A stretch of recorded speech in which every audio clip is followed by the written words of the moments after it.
Dun dun dun dun. Na na na na na na na. Do you hear that? Da, da, da, da, Na na, na, na na. na na na. Jesus, what is that? What's going on, everybody? Critic and the T-Rex Comic comes. Man here. Special episode coming at you today, a little bit longer. As you've been seeing our videos, they've been kind of individual films. We wanted to celebrate something kind of big for us. This would technically be our episode number 10. So with that, we're coming at you with a franchise episode. We are going to be talking about my personal, at least favorite movie. I don't know if I can say favorite franchise, but definitely favorite movie in there. We're talking about Jurassic Park. Chris, what are we doing today, man? We're going to go through all the episodes and just kind of give our take on everything. Yeah, I mean, we're just gonna talk Jurassic Park and nerd out about dinosaurs. That's what I'm here for. Dude, that sounds like a fun podcast to me, man. Let's start with the first one, because this is, you've probably heard me talk about it on the podcast before, or if you follow us on social media, you would know that, dude, the first Jurassic Park is my favorite movie ever. Like, of any movie I've ever seen, the first Jurassic Park movie, I find it the most entertaining. I still find myself watching this movie. Dude, I watch this movie realistically at least once a year. I mean, honestly, I watch it at least once a year, pretty much for my entire life. Like, I was born in 93. This movie came out in 93. I'm pretty sure I've heard stories that my parents had me sitting down watching this as an infant. I'm only 2 years older than you. Yeah, yep. That's it? Well, 2 years plus 40. Like 45. Yeah, there you go. Plus 20. I to this day will argue that this is the most entertaining movie ever made. I can't say the same for all the sequels, and I don't try to. I'm not somebody who says like all Jurassic Park is phenomenal, it's all perfect, because it's definitely not. In fact, I think Jurassic Park 2 is one of my least favorite movies of all time, just because I'll fight you. I know, just because of how far in the opposite direction it went from the first one. But I digress. Jurassic Park 1, my favorite movie of all time. I seriously think this is one of the few movies that I would consider flawless. A lot of people disagree. You probably disagree yourself, so this might be kind of interesting. I will try to look at this, objectively and not be subjective, not be partial. But, dude, I fucking love this movie. Like, I still remember watching this as a kid. I've never really grown out of it. This movie to me is like the perfect kind of sci-fi thriller, if you even want to call it that, like exciting movie. So what do you think? What do you think of Jurassic Park 1, kind of the introduction to the saga? What's your story with that movie? When did you see it, and kind of how has that gotten you into the Jurassic Park series? When did I see it? Holy crap, man. What do you know what year it came out? It was like 90. Came out in 93. Okay, so it came out the year. Okay, got it. Yeah. I probably saw it when I was like 4 or 5. So yeah, probably a year or two after it came out. I think by the time I was old enough to not be afraid of like special effects and stuff, I was watching all the Jurassic Park movies. I remember for sure being a kid. I have this vivid memory of playing with my Power Rangers and like being in a living room watching The Lost World on like what was considered a big screen TV back then, but it was basically just a giant box that sat on the ground. Yeah. And I remember, I just have that memory. And so I don't know what it is about Jurassic Park, but like dinosaurs is also like, that was just my thing. Really, I think our viewers should understand that when we say we're going to talk about Jurassic Park, we're really just going to talk about the anatomy of dinosaurs today. Starting with like the small DNA. Yeah, we're going to talk about like Struthiomimus. DNA of a frog and filled in the holes. Dino DNA was born. Dino DNA. But so jokes aside, I remember watching it, falling in love with it. I don't know, man. There's something about the wonder of seeing a living dinosaur that I think just kind of drew all audiences in. And that they did it so well with the 3D and the animatronics mixed. Like, to this day, I haven't seen a single dinosaur movie make them look better. No, they haven't. Not a single one. They put so much time into that. And there's a whole discussion to be had about kind of the influence of CGI as it's interwoven through these Jurassic Park movies and then into Jurassic World. And in my opinion, how that's made them a lot worse. But just sort of the relationship with CGI, because, like you said, when you're watching Jurassic Park, the first one, even today, the scenes where the T-Rex, when you're kind of really introduced to T-Rex, and it's raining and eyeball. he's ripping the fence down and and the eyeball pops up and Lex kind of focuses the And it spotlight. Yeah, and it dilates. dilates and it's just Like, what? I remember as a kid, even still when I watch it, I find myself kind of holding my breath. But I remember when I was a kid, I could not look away. I was so fascinated by what I was seeing on the TV. I had no idea that anything could ever that would to me was like the peak of interest in film forever. Like I love dinosaurs. I was kind of the kid's kid. I love dinosaurs, all that stuff. Oh, me too, Like man. it's always cool. It's always like an interesting thing because of the idea that they existed and these people brought them. Like the story is so creative, but just it to me, everything in that film was done well. I mean, you can look at every aspect of that film, and I think it checks the box. Again, I'm not saying that for all the sequels. It is the definition of a blockbuster. It is, dude. It absolutely is. So, Yeah. Have you ever read the book Jurassic Park? I actually have it right here. You can see it. I was actually going to ask you about that because I saw it. I don't know if it was on like one of the posts yeah. that you made Yep. on Instagram, but I did see the book there. I haven't read that one, but I actually have the Strain in my own collection. Gotcha. So I am a fan of Michael Crichton. Yeah, I know. Crichton. Crichton.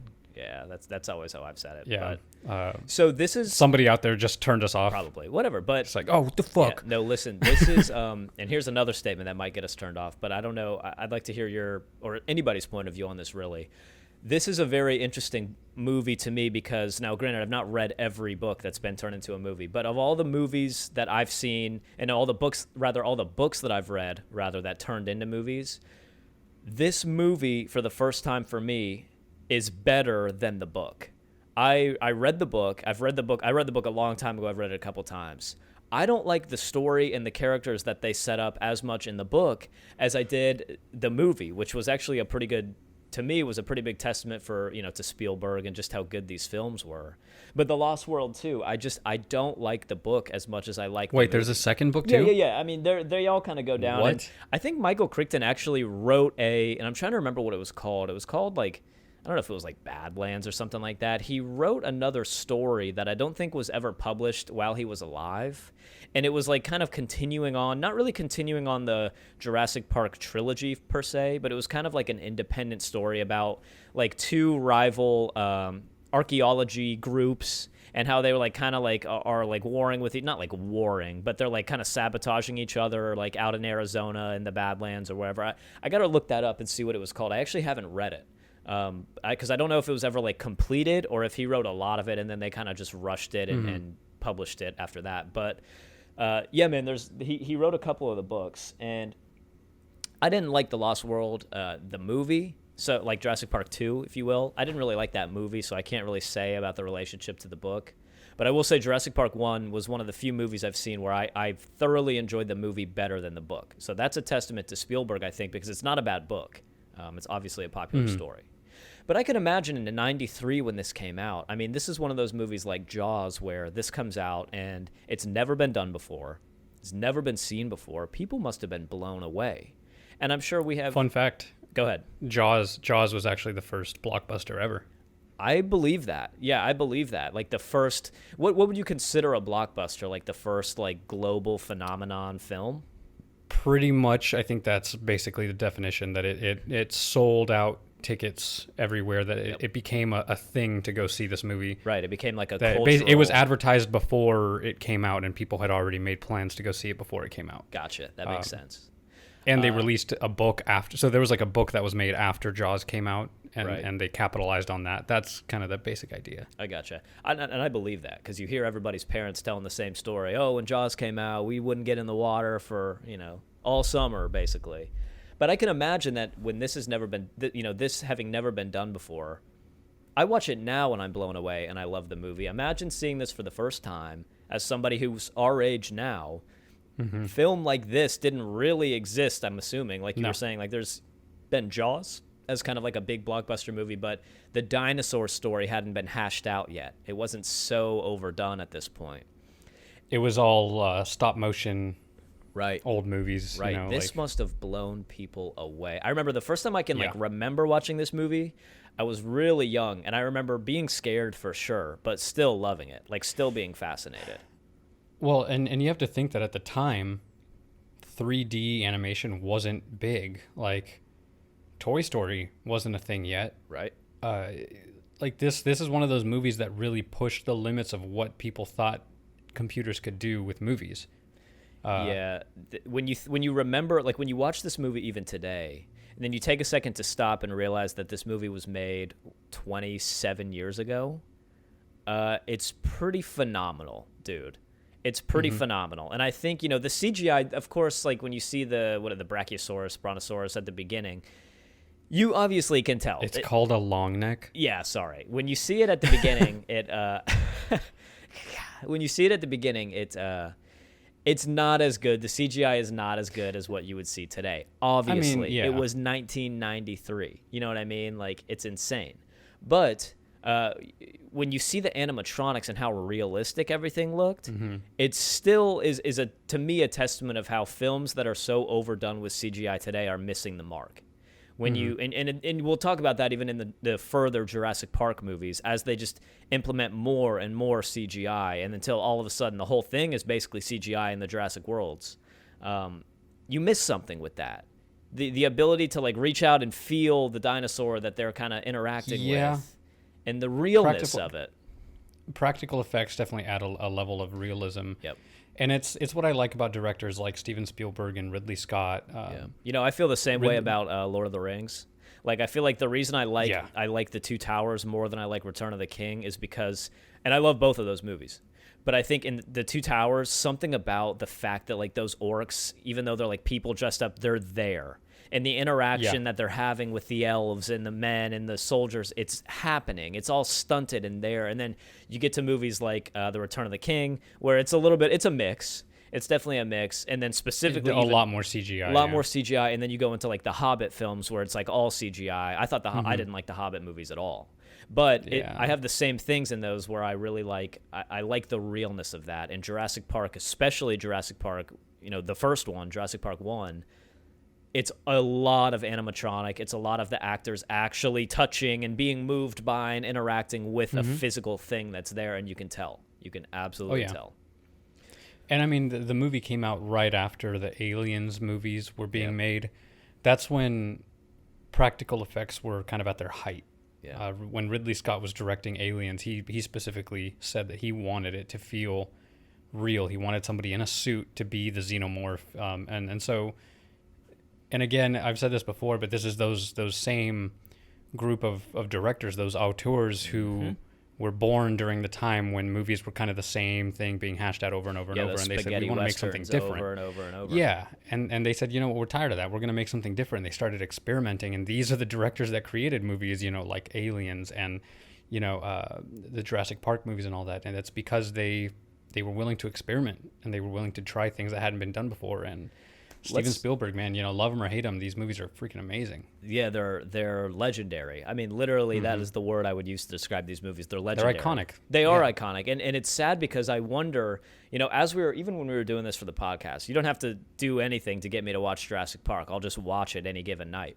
But when I was watching through this entire series, and I haven't done that a lot. I haven't started at the first one and just back to back hit all of them. I've only done that, I think, once before, so this was kind of cool to do it again. And I don't think I've done it even since the last Jurassic World came out. But it's sad because you see the first one, you watch the rest of them, and you can't help but think, and this isn't just Jurassic Park, this is with honestly, to me, all movies.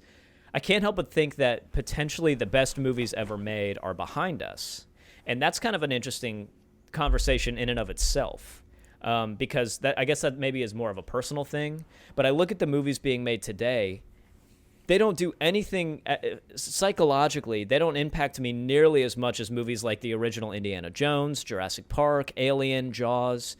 They just don't. And I wonder, are we ever going to get another franchise as good as Jurassic Park, as good as the Alien movies, as good as what Indiana Jones? Are we ever gonna get that again, or are those days gone? Is everything CGI and bad casting choices and that's it?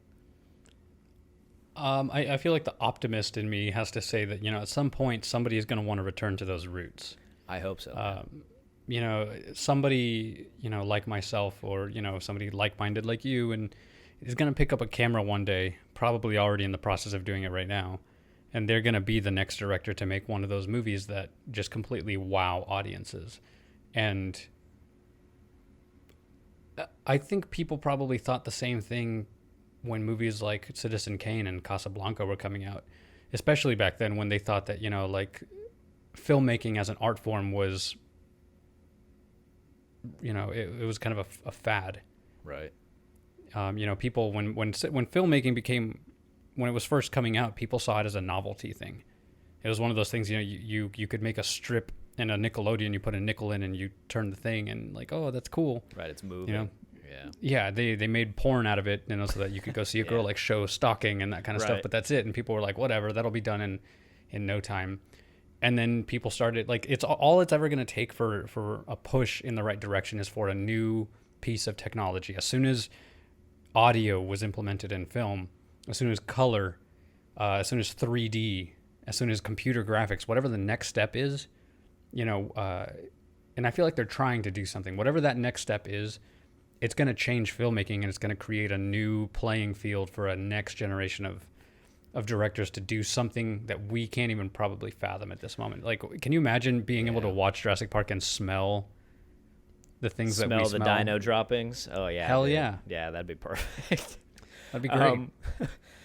But you know what? It's the stories too. It's not really just the CGI and stuff. True. It's the stories that are coming out too. I mean, we've talked about this. Like, I mean, I just posted something on the Instagram. Anybody watching this video, if you're following our story, and this will be a couple weeks out, Netflix just picked up bought the rights to a Reddit story, you know, r/horror story, basically. They picked up somebody's short story that they just wrote on Reddit. I mean, and nothing against that. That's phenomenal. I think that's great. But damn, you know, if we're not running out of content, that they're looking through Reddit to try and find ideas for movies nowadays. And that's part of it too. It's not just the way that films are being made, but is a story as good as Jurassic Park going to come along again? Or have these things all just been done? I don't know. I don't mean to get kind of like melancholy about it, or like depressing, but I watch a movie like Jurassic Park and I love it because to me it is the perfect film. And again, I understand everyone has their opinion on that, but to me it's like everything I've seen after that, I cannot say has been as good. And some of that's personal preference, but. Well, like when you look at a movie like The Lord of the Rings, like, you know, could you have ever fathomed a movie like that being created? You know, I think it just takes it comes in its time when we don't expect it. And if every year there was a movie coming out that was like that, I think it would take away from the grandeur of filmmaking as an art. Right, yeah, right. The impact of that when that does happen. That's fair. I like that. That's an optimistic way of looking at that. I'll go with that. I think it's once every decade there's a movie that blows us away like that. And I think for the last 10 years, it was probably the Lord of the Rings movies. I can't think of any other movie agreed. Now, I'm not saying that it was their best movie, because there's movies that you could argue were better than Lord of the Rings or as good or whatever. But I don't know, it was one good of those luck, movies. I mean, it's a personal preference. Good luck. And I will fight them on that too. Yeah, good luck. Especially, like, I'm a huge Lord of the Rings fan, but that'll be for another episode. Yeah. But I think it's a generational thing, and at some point somebody's going to make a movie about something that is going to blow our minds. Yeah, I hope so. But that doesn't mean that Jurassic Park is going to be any less iconic. Just like Star Wars, which was made, in 1973. Yeah, it was made at this date right here. See, I don't even have to look. This is the date. This right here. This is when it was made. Yep. Like, I don't even. I knew that because I put it in right here. See.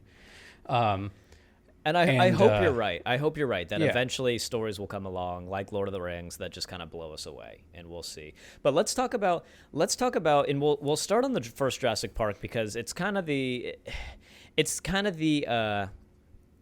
bar that is set for the stories, and then unfortunately it's kind of the same story, either rehashed or they take it the wrong way after that, to me. But let's talk about what Jurassic Park 1 did right, so that we can kind of compare the other films to that. Because to me, there's a long list of things, but some of the big things that they did right to me, number one is the casting. I don't think there was such, I don't know, like Sam Neill, Laura Dern, Jeff Goldblum, what have they been in prior to the Jurassic Park movie? Were they already big superstars? Was she in Twister? Maybe, and I don't know if that came out earlier. I'm not sure the date that came out in relation to Jurassic Park. I'm not sure either. I think it was a little earlier, but I think she was in it. I haven't seen that movie in forever. I think it's safe to say that none of them were like mega stars at that point. It's not like today when like Brad Pitt gets cast for something or Johnny Depp or something like that. Like I don't think that any of them, Sam Neill, Laura Dern, Jeff Goldblum, Attenborough, any of the people that were big in that movie, I don't think any of them were really super well known yet. And I say all of that to preface the idea that I think they casted this movie based on who was going to be best for the role, not based on kind of today's standards where it's who's going to give us the best, who's the safest option for a return on our investment, which is kind of how everything seems to go today. It wasn't until after these movies came out that you started seeing Jeff Goldblum in a bunch of movies, exactly. Like Independence Day was after Jurassic Park. Right, and I don't know, like The later. Fly and that. I don't know if those came out. I'm not good with dates, so I don't know if that came out like before, after Jurassic Park. But I know that I don't think that these people were like mega celebrities.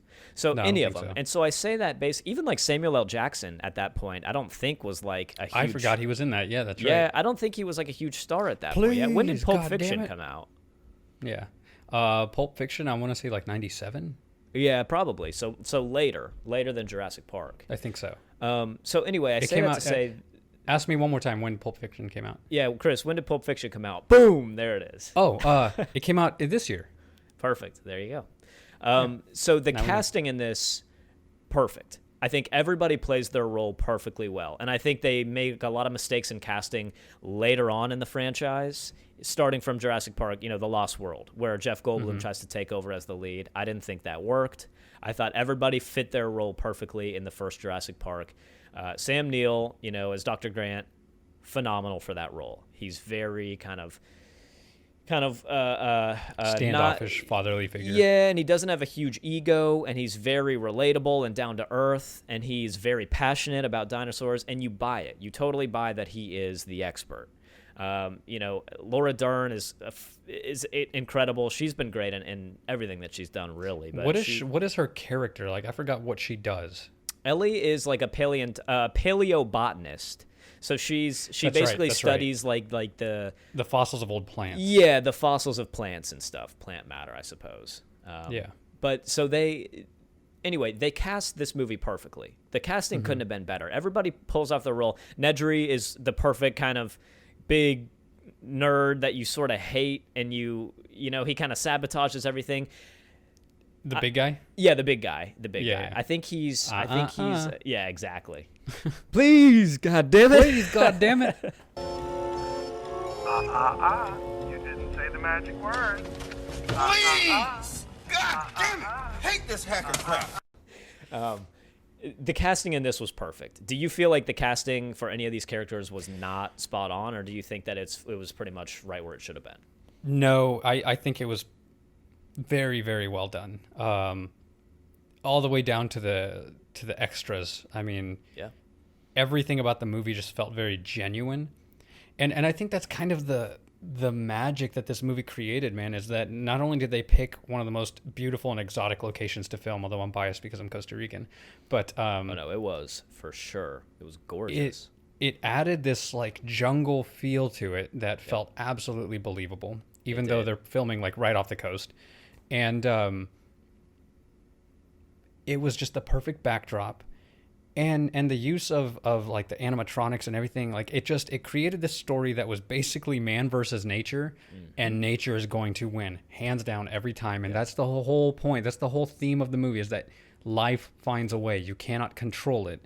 Right. And that's what Jeff Goldblum's character, Malcolm, is trying to get across all the movies, every single movie. He basically says, guys, Yeah, and it's why are we gotten doing this? way too preachy now. Like you hear him in Yeah, the I trailers, agree. and dude, we're just watching these movies, and at the end of Fallen Kingdom, Yeah. he's preaching in the beginning too, beginning and end. He's preaching about how we are bringing our own extinction, and how I many love that times you're do we doing have the to stuttering. learn that dinosaurs are destructive, and if we keep doing what we're doing, life will find a way. And it's like, it's cool the first time you hear it in the first is that movie. Jeff Goldblum? Is he here? Oh my God, is he over there? Holy shit. Chris, edit my face onto Jeff Goldblum's body when he's shirtless. It's me When he's sitting- like, it's yeah, me that, sitting- yeah. it's me sitting. But Done. Right here. yep, there it is. But You guys yeah, take a screenshot. The scenery is phenomenal too, and everything. The park that they've set up, the whole spare no expense. You feel that in the first one. Everything looks kind of state of the art. It's gorgeous. The Costa Rican backdrop is gorgeous, and it somehow works. Like, we don't know where half of those dinosaurs probably didn't even live in like a jungle setting. They could have lived in like desert terrain, but we just assume that they all kind of like creep around in the jungle. And the scientific, basis behind all, like, most of these dinosaurs didn't even live at the same time. Like, if we're talking about like the realism of it versus like the impact it had, obviously the historical Jesus, what's the word I'm looking for? Like the accuracy, basically. Accuracy, thank you. Yeah, the accuracy is probably not at all there. No, of course not. But I mean, nobody's a paleontologist. You know what I mean? Like, and the ones that are, I'm sure, talked about it. But most people go into this movie, they couldn't tell you when T-Rex and you know roamed what? the Earth. They cloned a dinosaur, and if we're having issues with like, well, that dinosaur didn't live at the same time as this one, it's like, well, we got. Like, if that's the issue you're having, you're watching the wrong movie. Right, seriously. Like, they can clone them, dude. They're going to make whatever ones they can yeah, find. If they have like, a fossil they'll of it, put them in the same they're gonna room make if the they DNA. want to. They start making new ones. In these Jurassic World movies, they're just Yes. fucking making new dinosaurs. They don't give a damn. But Yeah, although it this- did look really cool in that newest one. Oh my god, I know. The It's pretty sick. Indoraptor. That Like, thing was fucking awesome. Yeah. It was terrifying. But okay, Something out so of nightmares. the casting, the setting, the use of animatronic, and not overload of CGI, I think they come together to It was a create- good balance of CGI. Yes. They yes. used it as a complementary, not right. as a overarching Not as the tool. primary Yeah. primary way of depicting dinosaurs. Agreed. This movie also, I think, it obviously gets the advantage because it's the first one. The story hadn't been done before, but the plot of this movie to me is incredible in that it's just believable enough. It's just believable enough that like it gets people thinking and it gets people talking. Like, could they actually do this? And especially you got to imagine in '93, like, could this actually be done? Yeah. I'm sure that was a discussion that was being had. Okay, we're getting better with like gene splicing and like DNA information is becoming more available. Is it possible to take a fossil, like, we find a mosquito trapped in some amber, and then we drill in and get some blood that was trapped in there, and over however many hundreds of millions of years, could it still be preserved? I don't know that that's not possible, even today. I can't say that I read an article couldn't. that they had actually achieved something like that. Right. And so that's another thing that the first movie has that none of the other movies do, is that I feel like the premise that sets up the movie, and specifically the premise that sets up the danger in the movie, is the most believable in the first Jurassic Park, more so than any other film. Like, when you look at the premise for the danger and the premise for the story on any other film, they're all a little bit like, well, seriously, like, have they not learned yet? Like, would they really do that? And yeah, you're right. The first one is the only one where it's like, okay, I get it. Like, here's John Hammond. He's a millionaire, billionaire, whatever, and he has figured out this technology. And when you read the book, it explains how like InGen is like competing with other companies, and this is like kind of how they're competing. They're trying to make a park, all of that. But it's believable in that, okay, that makes sense. If this was real, people would try to make a park. And we don't know how dangerous they are yet because we've never done it before. Meanwhile, Jurassic World 2, that's been done for 5 movies, and they're still making the same stupid mistakes. Like every dinosaur is in a cage that has a lock that somehow you can just lift up and open. Like, are you fucking kidding me? Like, dude, we've dinosaurs clearly have been around in this world for 20-something years, and we're still making these same stupid mistakes. But anyway, the premise for danger in Jurassic Park 1 obviously is the most realistic. Everything after that starts to feel a little overdone because like you said, it set the bar, and so it did. Anything that came after that just felt like, how are you possibly still making the same mistake? And not just that, but like on a directorial level, like you're telling the same story. It's when it comes down to it, is basically these people are trapped in this location that they shouldn't be there, whether or not they plan to be there.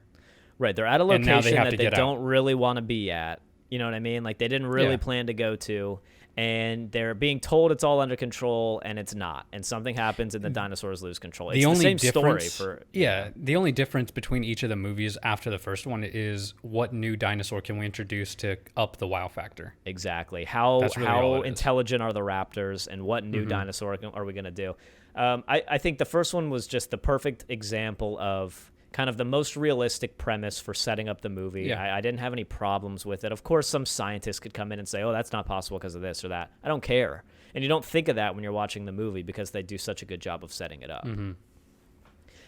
Then you get into movies like the second Jurassic Park, And there's a best lot one. of things that you think it's the best one. I can't believe that. I can't believe you think that that's the best one because to I don't me, think it's the that's- best. I do like them. I think the first one's the best, and then I think the second one is the second best. Right.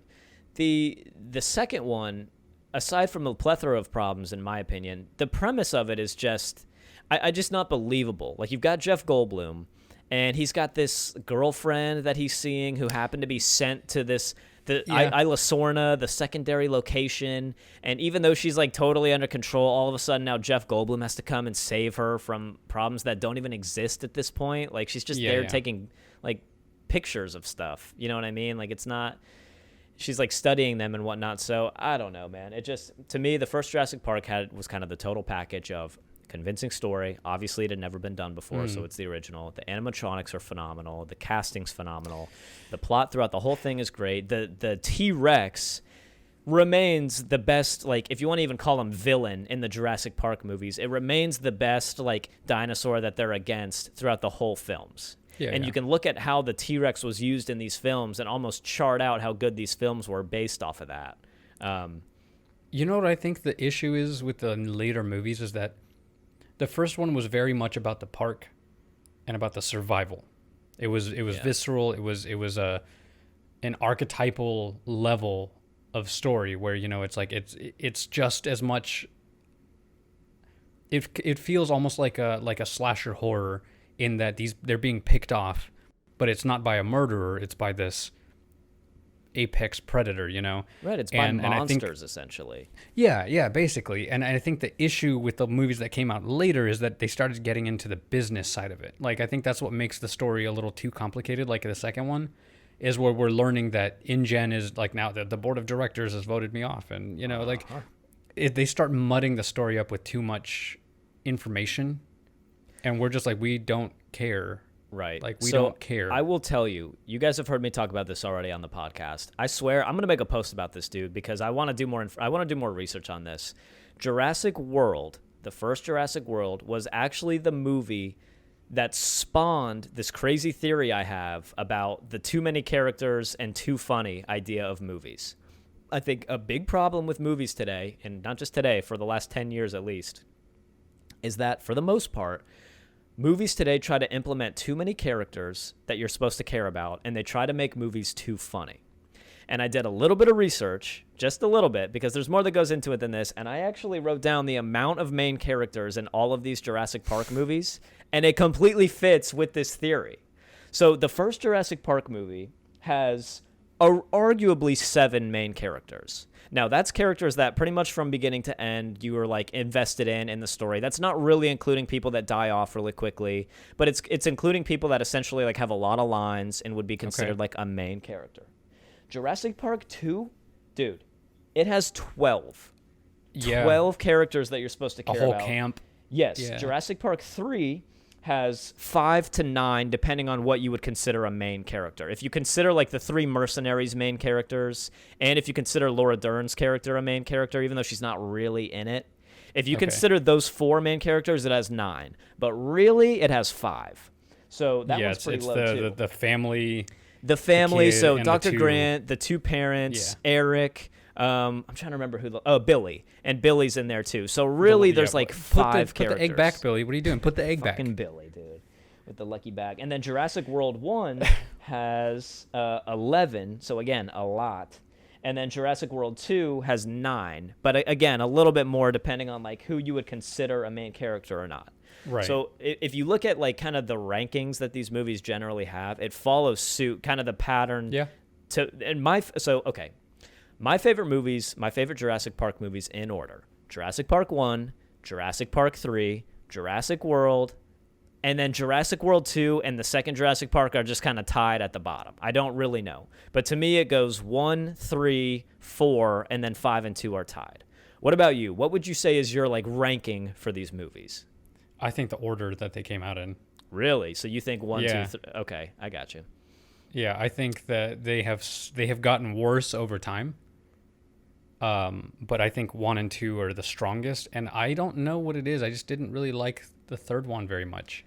I think the reason you know I what like it is? I think it was the Spinosaurus. The Spinosaurus kind of killed it for me. Absolutely, it did. There's a lot of things they did wrong in the third one, and there's a lot of reasons why it's not my favorite. But The reason I like the third one is because it's not that different of a I like story. the island better though. In the Yeah, third it's one. not that different of a story from the first one. It's really not. It's Dr. Grant who really is the hero in these movies. People like to put Goldblum in it because everybody loves Goldblum, but he's not the guy to be the main character in these movies. I'm telling you, for the best Jurassic Park movie, it's Dr. Grant. He's kind of the character. I would love to see him in a movie again. I'm hoping we're going to see him in Dominion. That's coming out soon. Soon. I don't know when it's coming out now. Probably next year. But Dr. Grant to me is the kind of the backbone of these films as far as characters go. Who you put around him, I think you could kind of interchange. But really, the story of Jurassic Park 3 is very similar to Jurassic Park 1. It's Dr. Grant with a smaller amount of people, and they get stuck on Isla Sorna, so it's a different island. Like first one, obviously Nublar, and then Isla Sorna, this one. But it's kind of the same story. Now, some things that didn't work for Jurassic Park 3, I think you're absolutely right. The Spinosaurus, it's dangerous and it's big and it's cool, but it's just not as cool of a dinosaur as the T-Rex. It's like too weird. It's got the big fin on him and he swims, and it's just kind of too out there. It's the same reason you can play all these damn Pokemon games, and yet at the end of the day, you're sitting there in Sword and Shield and you're still trying to get a Charizard. You know what I mean? It's still like there's something about that classic T-Rex dinosaur. The simpler is better. Simpler is better. Now, Jurassic World 2 did have the T-Rex in it. Now, they had like multiple T-Rex and they had the baby. It wasn't the T-Rex the T-Rex wasn't the reason I didn't like that movie. It was the casting and the storyline itself, and the just crazy amount of characters we're supposed to care about, and just how like ridiculous and like Lego everything felt. But I think Jurassic Park 3 had such a close storyline to 1 that I was okay with it. I'm not going to say it was super creative because it wasn't. It was the same kind of story. They all sort of are. But I do like 3. I agree with you. The Spinosaurus was a bad idea. I'm thinking that Dominion is hopefully going to... Because the issue is that you're right. They are all basically the same story. And that's the reason that the first one's the best.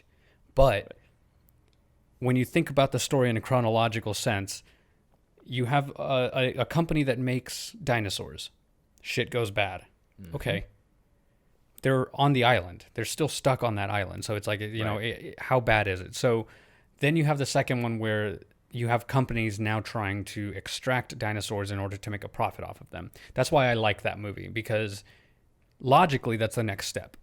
Yeah. The third one feels out of place because it's just about a family that hired somebody, and like it's fine. Like I liked the story, and it was newer. It was like 10 years between the movies.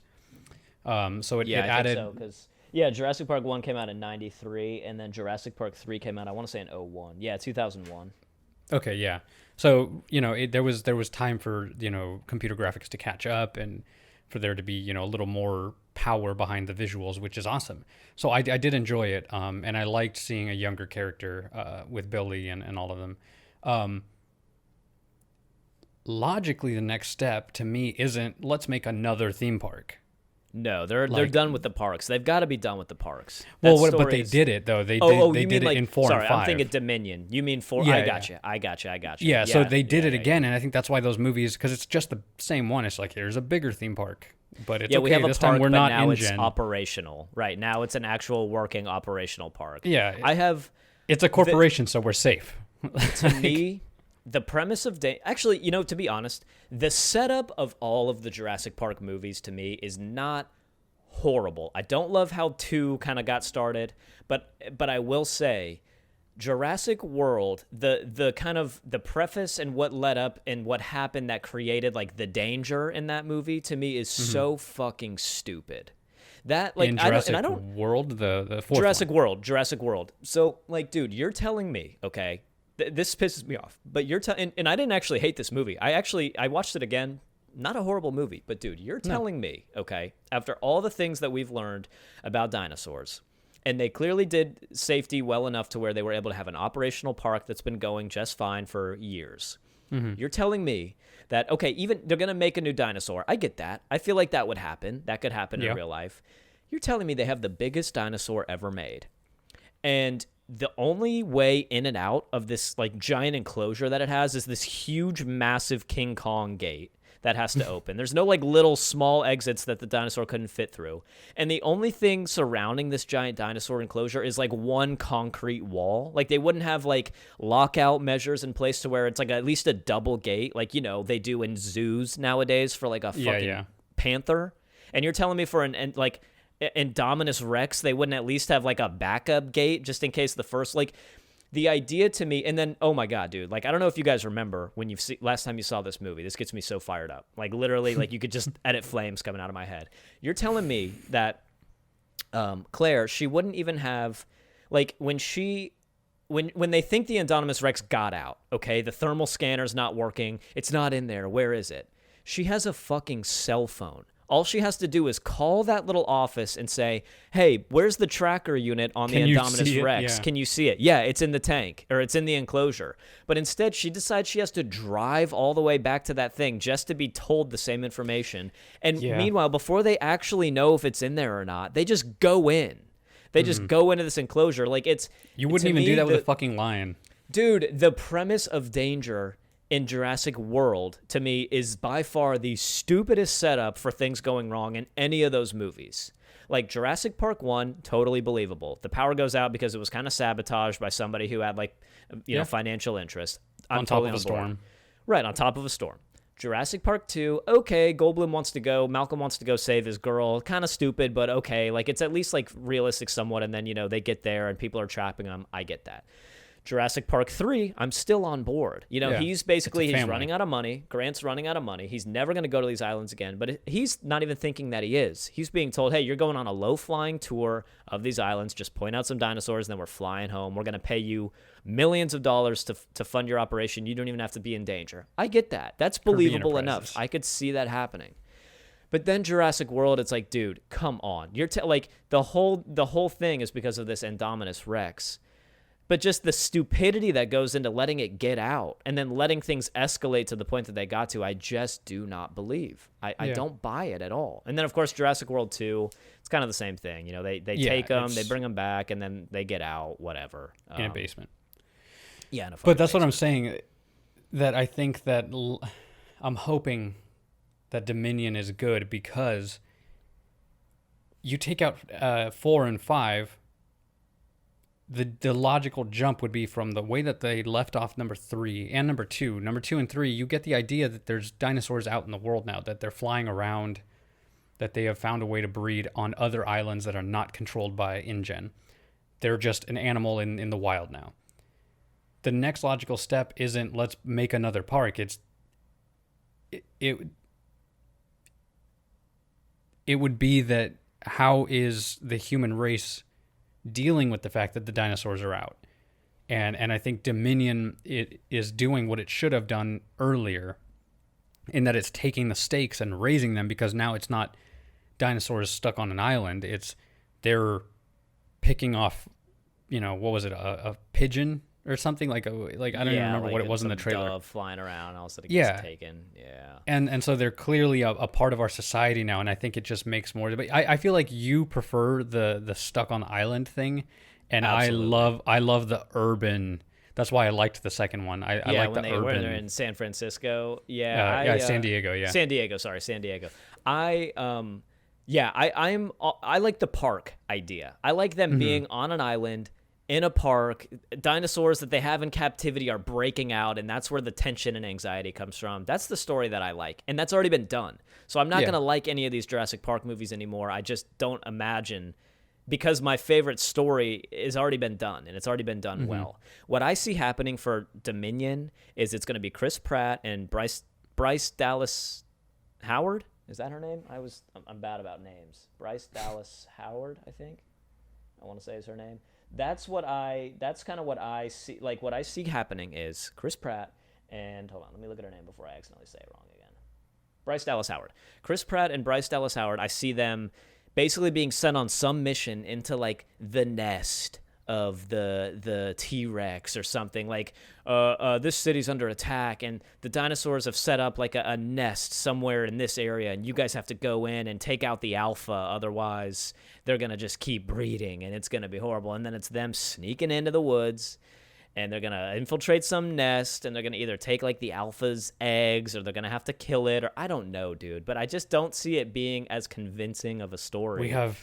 We have 10 ships just off the coast. If we can just herd them into the ships, we can take them to another island. We can take them to an island, and then somebody had the idea we can make a park, and then What we're if just we gonna take start it Jurassic all over. Park and push it Over somewhere else? here. I don't have tremendously high hopes, because I think, honestly, and it hurts don't me to either. say it, because I love Jurassic Park, but I think the franchise needs to be done. I think they've tried all the stories. They've tried the park stories, and they worked, and they didn't work. And now they're trying the kind of suburban stories, and I don't think it worked at all in Jurassic World Fallen Kingdom. I didn't think that the story there worked for me at all. The whole second half of the movie takes place in somebody's house, in a Yeah, that was mansion. And I weird. think to have a Jurassic Park movie take place in a house just shows you, is showing you that negative modern spin that all these movies nowadays have, where it's CGI overload. It's and the director for that movie is like who was it?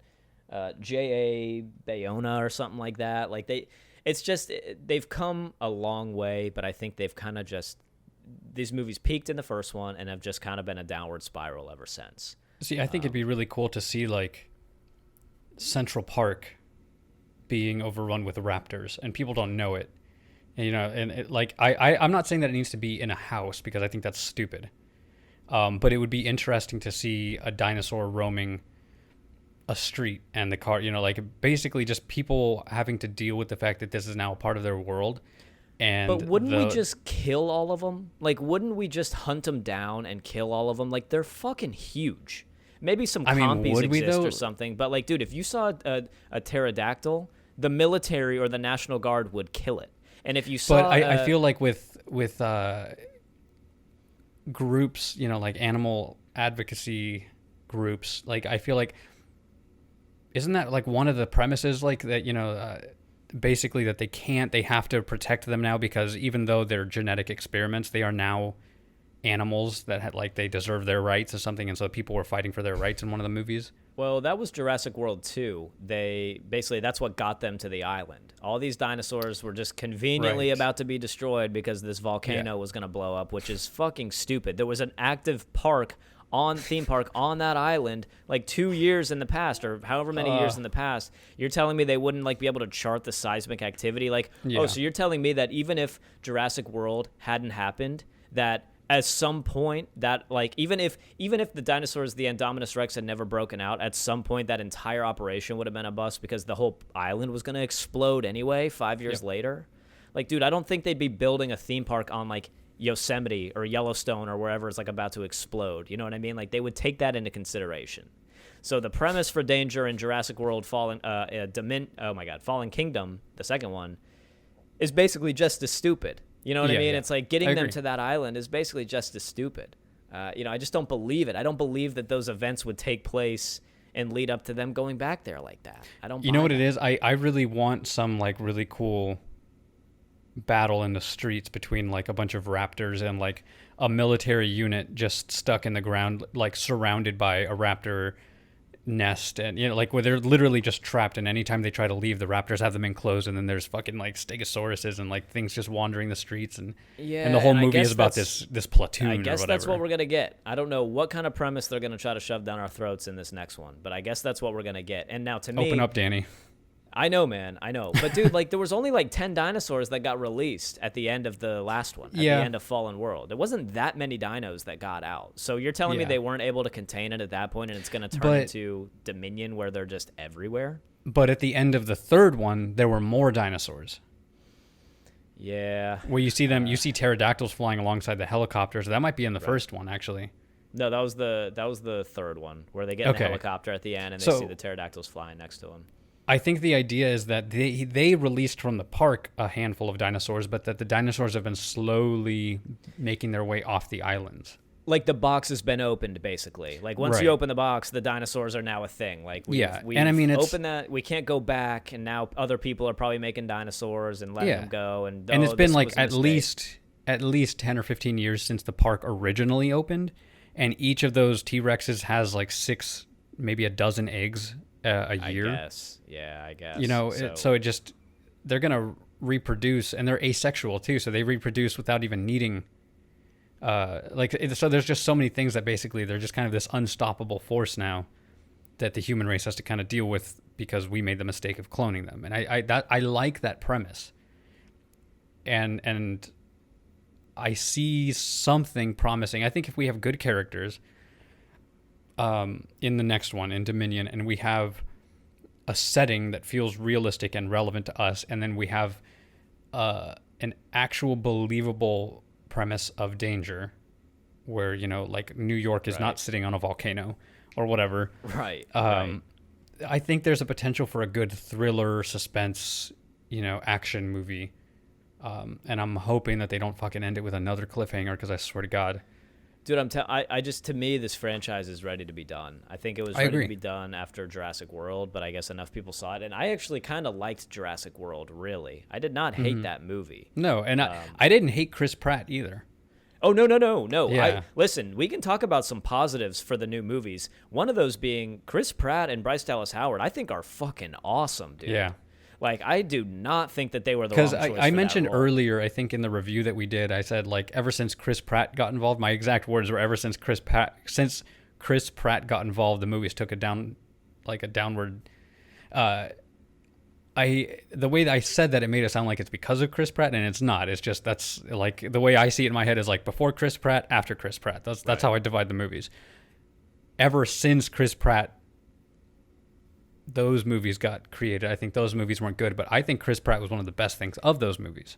Chris Pratt could have easily been in any of the Jurassic Park movies. Yeah. He would have fit in. I wouldn't say, I'm not going to say substitute Dr. Grant for Chris Pratt's character, Owen. But I think that Chris Pratt could have been in any of the Jurassic Park movies, and they still would have been great. I think he's kind of rugged. Yeah.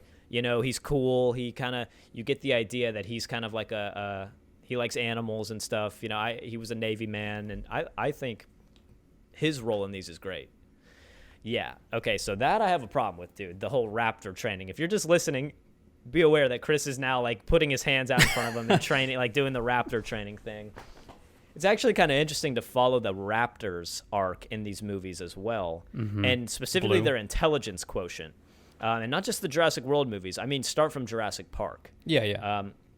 In Jurassic Park, the raptors are kind of the T-Rex is like the big hulking villain that you're kind of scared of, the monster. But the raptors pose like probably the scariest threat in that movie because they're so smart. Because they're so smart, and because they can like open doors and get in like to the buildings and stuff. Whereas T-Rex, you kind of just need to be inside and you're relatively safe. Then in Jurassic Park 2, The Lost World, you don't really see the raptors. The best shot in Jurassic Park 2 is when, like, you see them through the fucking... Yes. Still, they're kind of trailing them in the tall grass. That was awesome. But they're not in that a whole lot. I mean, the raptors No, it's just the end. It's all about the T-Rex in that one. And then really the raptors are kind of just in there at the end where they're, like, it is about the T-Rex, you're right. It's all about the T-Rex. That guy listening to, like, the music, and he's just, no. Everybody's dying around him. Yeah. Then you get to Jurassic Park 3...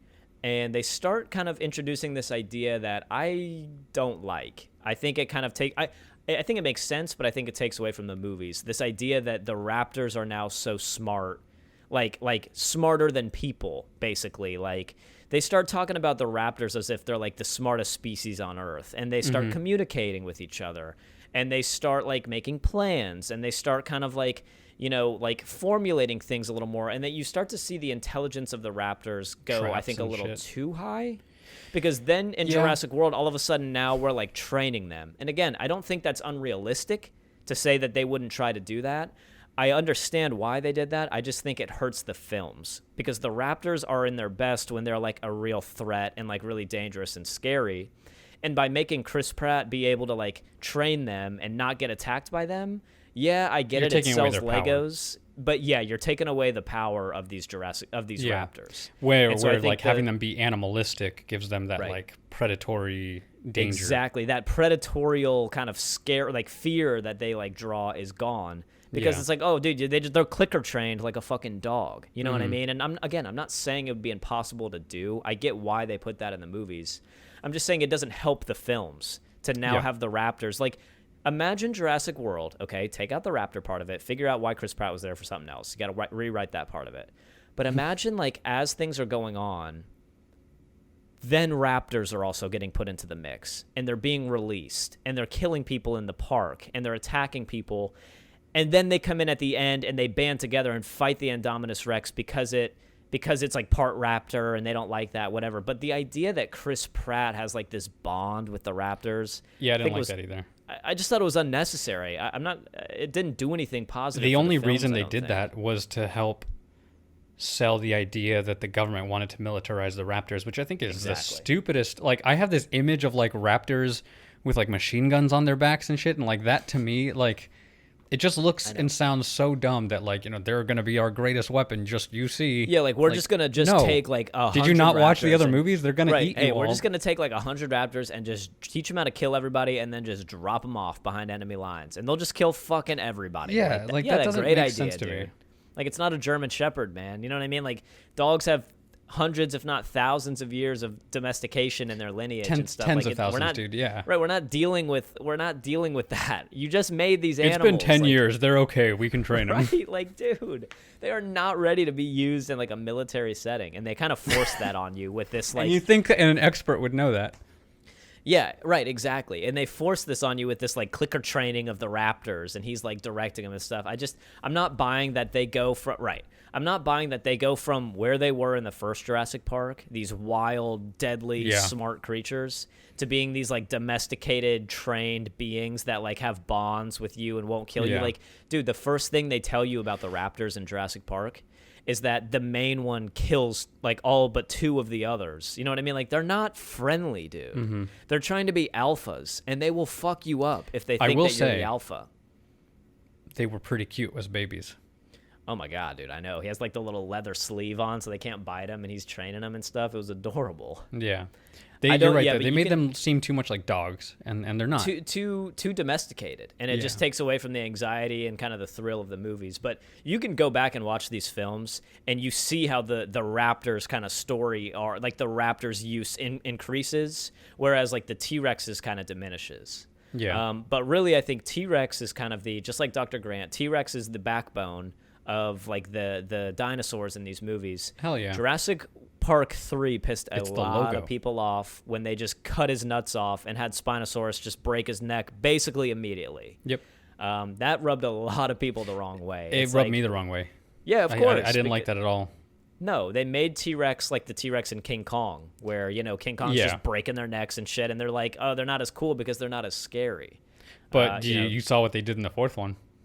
fucking right, dude. They brought him Where- back, and they gave him his redemption. Yeah. They gave him his redemption. But, dude, like, you're telling me, yes, the Indominus Rex is scary, all that, but you're telling me when Claire is standing outside of his, like, habitat with the flare, and there's, like, open paddock 9, you're telling me that was not, like, probably the coolest point of that movie, other than maybe, like, the Mosasaurus? Like, dude, something about the T-Rex, it's the classic... It's like the golden retriever of dinosaurs, dude. It's just like the standard. It's like what you kind of just consider like the standard, like the Labrador retriever or something. It's just like the classic all-around dinosaur, man. Like, it's the T-Rex. The T-Rex to me is the perfect villain, the perfect monster in these movies. They tried to make it the Indominus. We love to who's hate it. scary, and We love to hate it, exactly. yeah. Exactly. What did you like about Jurassic Park 2? Because I can't wrap my head around that would be your second favorite Jurassic Park.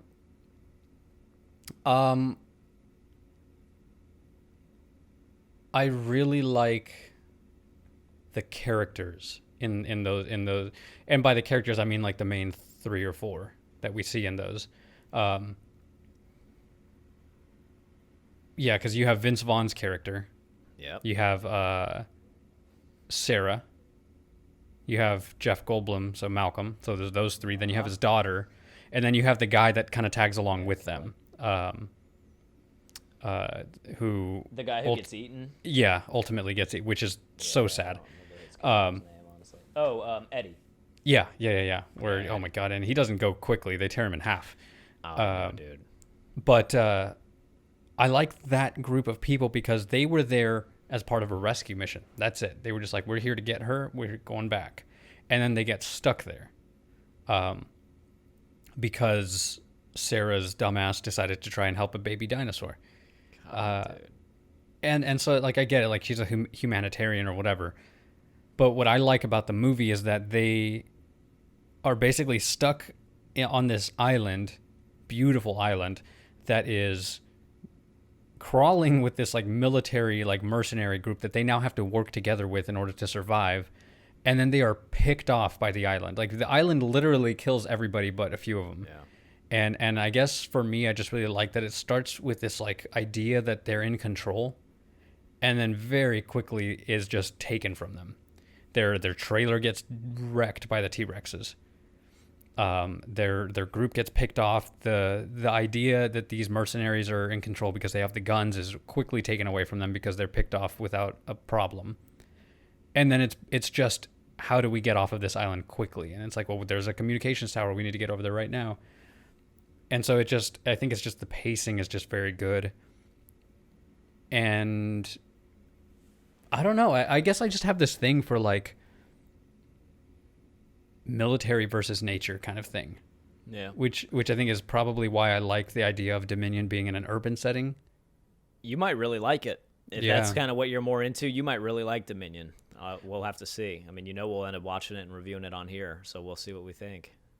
Jurassic Park 2 to me was just so theatrical, man. I thought that, I don't know, it was so over the top. All the vehicles that they had and the guns they were using, like the fucking rifle looks like a super soaker from the 90s. Like, dude, it just, the whole thing to me looked like they were just doing it so that they could sell toys based on the movie. We're going to make these crazy ass cars that they're riding around in where the doors like shoot out to the side, and then you're going to shoot. You better nets believe I at had the that. dinos. I had that. That's what I'm saying, dude. Like, Yeah. it's like the whole movie to me, and like the RV camper thing they're in is like armored, and like it's like a little train thing. Like the whole thing to me felt like everything was designed and done in that film so that they could go to Toys R Us afterwards and say, here's the new Jurassic World or Jurassic Park kit, sell this for Christmas. And you know what it is that's probably accurate? And I'm like 99.9% sure that that's exactly what it was. But because that's the movie that I remember watching most, I have this like nostalgic connection to it. Dude, on please top of the put fact in- that like my family, like I went to Costa Rica and I lived there. Well, I lived there when I was younger, but I went to Costa Rica on vacation around the time that movie came out. I was 9 years old. Dude, but And did, so I did think I just Jurassic Park connect 'em. 2, when you rewatch it, though, does it even feel like it's in Costa Rica to you? Because, dude, Jurassic Park 2 to me, when I'm watching it, felt like they were in the woods behind my house. Like, it felt like they were in a pine forest. Like, I wasn't buying that they were on, like, a tropical... And again, like, I've never been to Costa Rica, dude, so I can't sit here and say, like, whether they were there or not. You would obviously know that way better than I would. But, like, it just didn't buy the scenery in Jurassic Park 2. Like, if you could, please, Chris, and I'll try to help you with this, please edit in a little bit of the scenery of them, like, when they first basically see the Stegosauruses, and they first find Sarah, basically, and, like, kind of the woods around them. Yeah, like, it looks dude, kind of 'cause like I'm pretty a sure creek. it looks like... Yeah, like it Yeah. looks to me like they're in the woods of In like Vermont. North Carolina. Yeah, like dude, like when I'm watching it, excuse me, I'm like, dude, this is not Costa Rica. Like this was not filmed on an island, and I could be wrong. when I'll eat you my hat say on that, but- I don't know. And I was so young, I don't remember what the foliage looks like. I remember it being very Yeah. green. But you're funny. It's funny because I think about that scene that you're talking about, and I don't remember it being green. I remember it being yellow. and I don't. To me, no offense to Jeff Goldblum, not that he would care anyway. He's a fucking multi-millionaire actor. He's phenomenal. He's not the guy to be the main character in these movies. I don't think he is in these new movies either. I don't think he should be in Dominion either. But I don't think he's the guy to come in and play the main character in these Jurassic Park movies. And I didn't think he should have been that guy in Jurassic Park 2. Also, sorry to make you do some editing work here, but edit in him when he's first calling for Sarah and he's like, Sarah. Sarah. Sarah! Sarah! Sarah! Sarah Harding! How many Sarahs do you think are on this island? Sarah! Sarah. Like, dude, it is so painfully unconvincing to me, man. Like, I cannot buy that Goldblum is like the main character in these movies. And like the whole thing with 2 to me, it felt so theatric. Like, how many times are they gonna do the like close zoom in on somebody's face where they're like, this is gonna be bad, and then all of a sudden like a T-Rex like knocks him over, or like they'll hear. Oh, I know exactly what you're talking about. Yeah. And then all of a sudden, like, dude, they do that at least 100 times in that movie. I swear. The like slow pan in on somebody's face. It's nonstop throughout. Like, it's so. that whole movie to me felt so over the top. Like the scenery, the like weapons they have, like the acting with the And guys. I feel like that just is what happens throughout the movies after the first one. Like I said, like what can they Yeah. add to up the wow factor? In the third one, like in the second one, at least you're still dealing with the same basic dinosaurs. It's just a different island. In the third one, then they're like, okay, well, there's a new dinosaur. Like, Right. okay, we can buy that. There's a giant bird cage. Okay. You know, they're trying to Yeah, they're introduce just some kind of the of old like, characters. what movies, what dinosaurs that people know about have we not put in here yet a lot? Yeah. Pterodactyl? Cool, let's do pterodactyl. Like, you know what I mean? Yeah, you're right. No, you're totally right. And listen, I'm not arguing to anybody that any of these movies are as good as the first one. I'm not saying that at all. I'm just saying, personally, I like 1, 3, 4, and then 5 and 2 are basically tied, I guess. But the other thing about 2, and again, this is going back to that too many characters, too funny, TMCTF. That's what I'm going to call it, TMCTF. Too many characters, too funny. Too many characters, too funny. They try to put so much humor in The Lost World, Jurassic Park 2. It like kills me. It completely takes me out of it. Well, they like, took there's two comedic characters and put them as like the leads, you know, Vince Vaughn and Jeff Goldblum. Yeah. Absolutely. But it's like, it's just out of place to me. Like, it just makes it less scary, I guess. Not to mention, like, 2 was so over the top with everything. Like, they're hanging on the rope and the RV falls around them. Did it look cool? Yeah, absolutely. But, like, is it realistic? Dude, do you know how hard it is to climb a fucking rope? Yeah. Like, there could be a whole essay done on, like, Hollywood and how easy they make it look for people to climb ropes. How many movies have you seen? Hundreds. Where someone just grabs a rope and scales it like they're a fucking spider monkey, dude. Most people can't do a pull-up. Go to the gym at your local high school or something. That sounds so creepy. Like, you can just walk in, just waltz into And the we're gym. ending the episode. Just waltz into the gym. Just pretend to be a high schooler. Who cares? Make some friends. Just waltz into the Narc. gym and try to climb. Narc. And try to climb a rope, dude. Go to your local YMCA. There, is that better? Go to your local YMCA and try to climb a fucking rope, dude. It is Somehow that's impossible. creepier. That feels weird too. Yeah, that feels weird too. Tie a rope and no, can't even say tie a rope in like a tree in your backyard. There's just no good. You know what? You get the point. God damn. Go do a pull-up.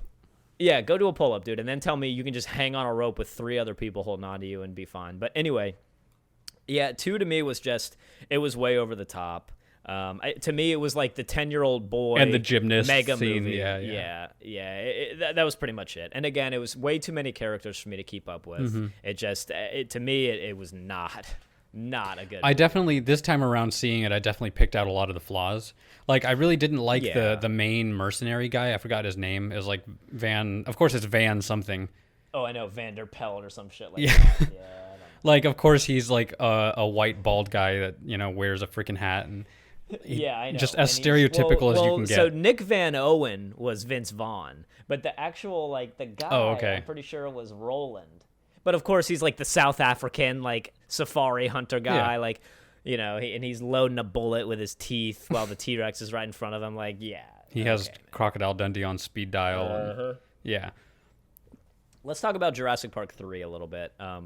I actually thought, and the ratings don't reflect this on like Rotten Tomatoes or whatever, but I actually thought Jurassic Park 3 was much closer to home and much closer to where the storyline for these movies really should stay, personally. Listen, I got nothing wrong. If you like Jurassic Park 2, great. I'm glad you enjoyed the movie. I'm just saying I don't, in this franchise, 1 and 3 are very similar. And I can understand why people would say that 3 was just a redone version of 1.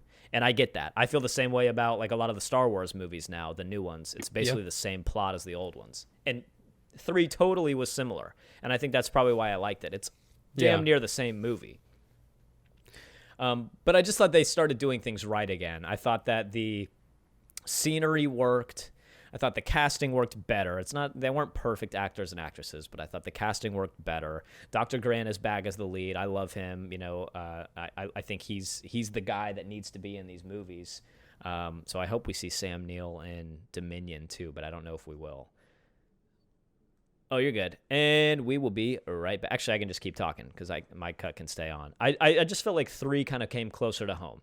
The premise for Danger made sense to me. It was, you know, okay, I understand how they could get him back to this island. I don't know, Chris, don't say anything if you're a loser.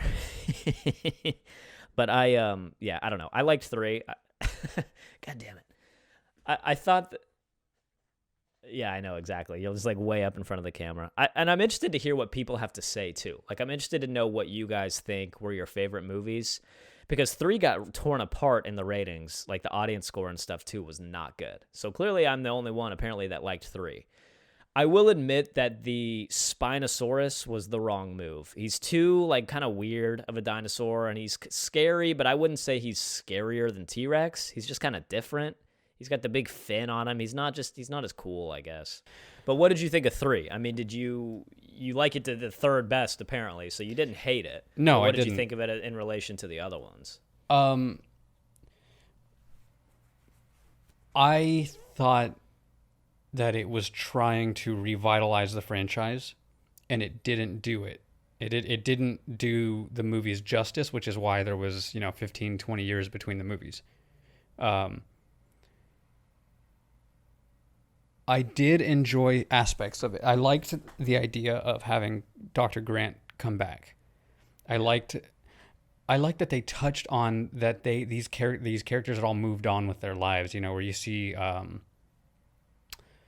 the girl from the first one, I forgot her name. Ellie, where she has a life now. She had a child, and it wasn't with him. Like clearly,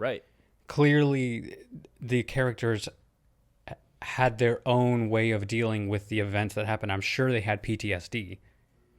And so Ellie probably found somebody that was there for her, and she was able to get through the PTSD and the trauma and everything in her own way, started her life.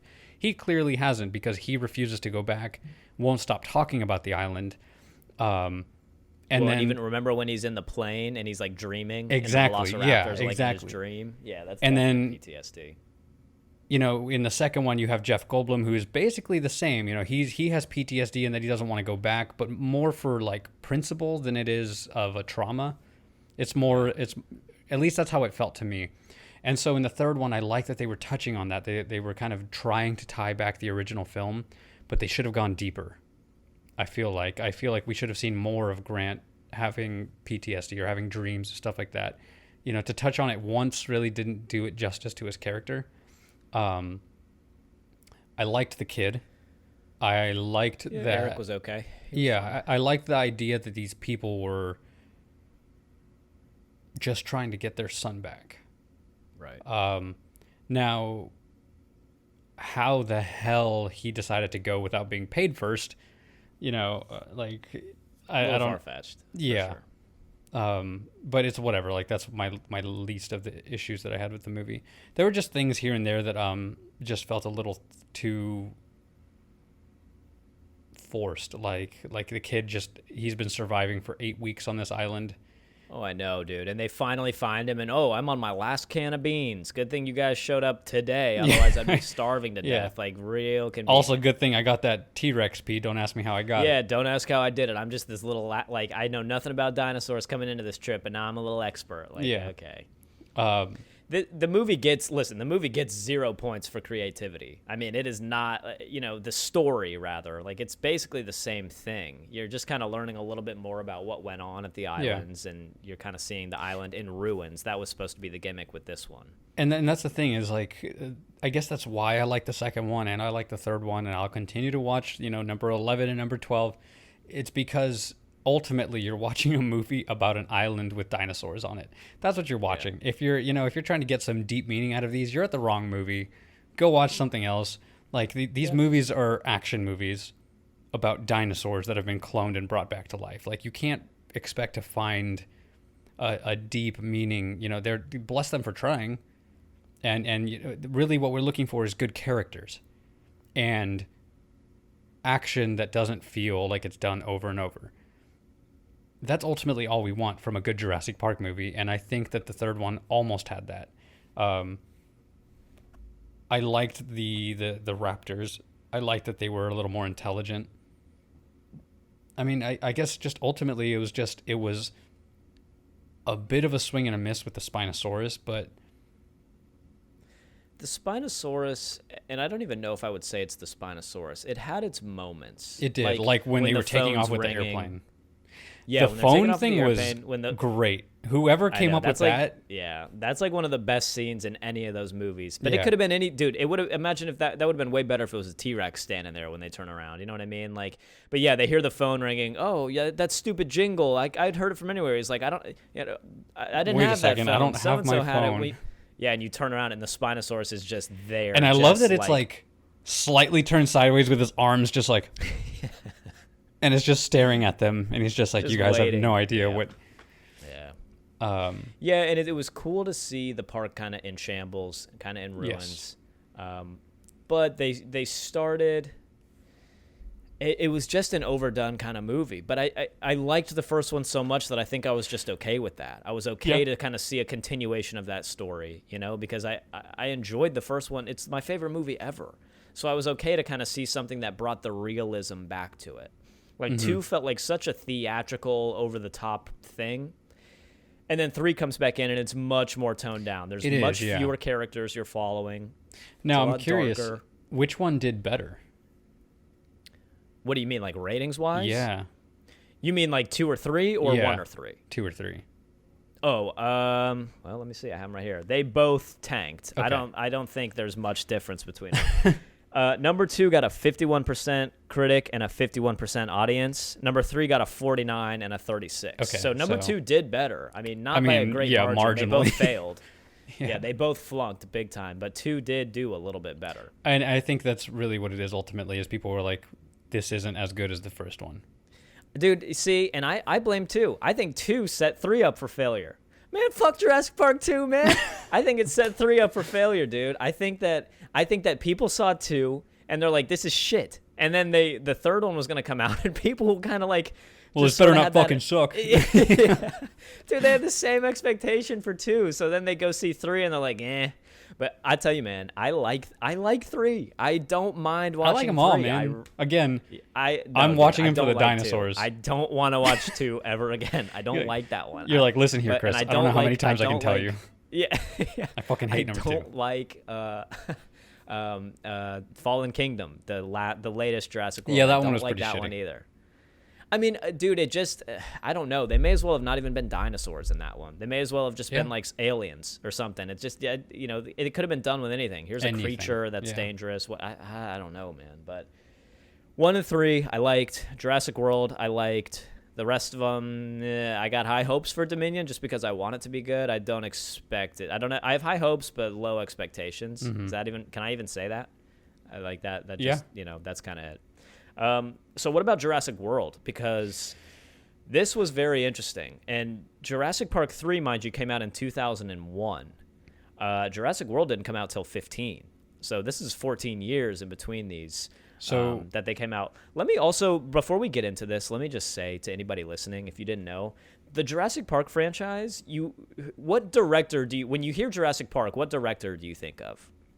I mean, I think of Steven Spielberg. Of course. And I would say that almost everybody thinks of Spielberg, which is totally justified because he did the first one. He best probably one. only did the first one, But huh? dude, Jurassic Park has had more fucking. They've had more directors than they have had dinosaurs, damn near. Like, dude, the first Jurassic Park was Spielberg. The second one was Spielberg and Johnston. The third one was just Johnston, Joe Johnston. Johnston.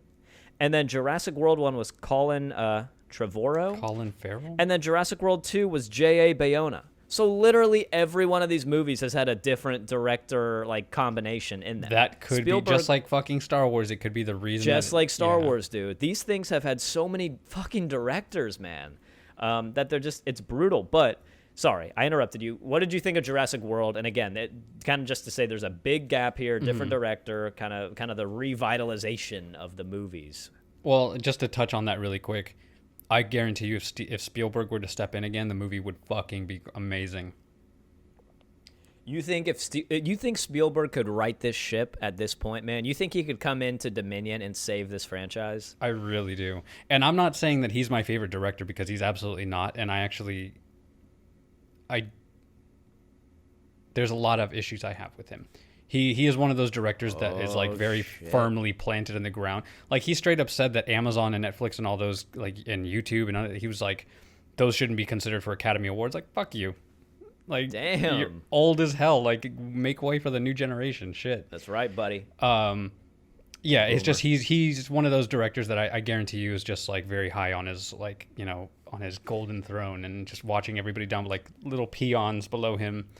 So real quick, what are Spielberg's like top movies? I'm trying to think. Jurassic Park, obviously. What else was Spielberg? Because I get him and like Lucas and all them confused sometimes. He did E.T. E.T. was the other big one. That the was other, like yeah. mega movie. Yep. Yep. It's funny because there's one. I get a lot Who of was his, Indiana Jones? That was Lucas. Who? That was Luke. Wasn't that Lucas and Spielberg or no? I think it was. Yeah, him and George Lucas had a friendship. I'm not really sure. I don't know much about their relationship, but they like Yoda is in E.T. and E.T. can be seen sitting on the Senate in like one of the prequels. So like they're kind of hinting that E.T. and Yoda are in the same universe. Yeah, it's a little weird. My God. Well, any of those auteur guys that you talk about, I'm sure are pretty high up there, just because they like paved the way for what film was for a long time. But again, it's yeah, we'll look it up. And again, it's different now too. Like you said, it's changing. Films come from all over the place, dude. Netflix is going to Reddit, ladies and gentlemen. Reddit. I mean, you can find great content everywhere. It doesn't just have to come from, somebody who cut their ear off to paint. You know what I mean? It's coming from all over the place now. So, speaking of Jaws, that was him. Oh, Spielberg was Jaws? Yeah. Okay. All right. We have Jurassic Park, Schindler's List, Raiders of the Lost Ark. So I think George Lucas produced it. I got you. Saving Private Ryan.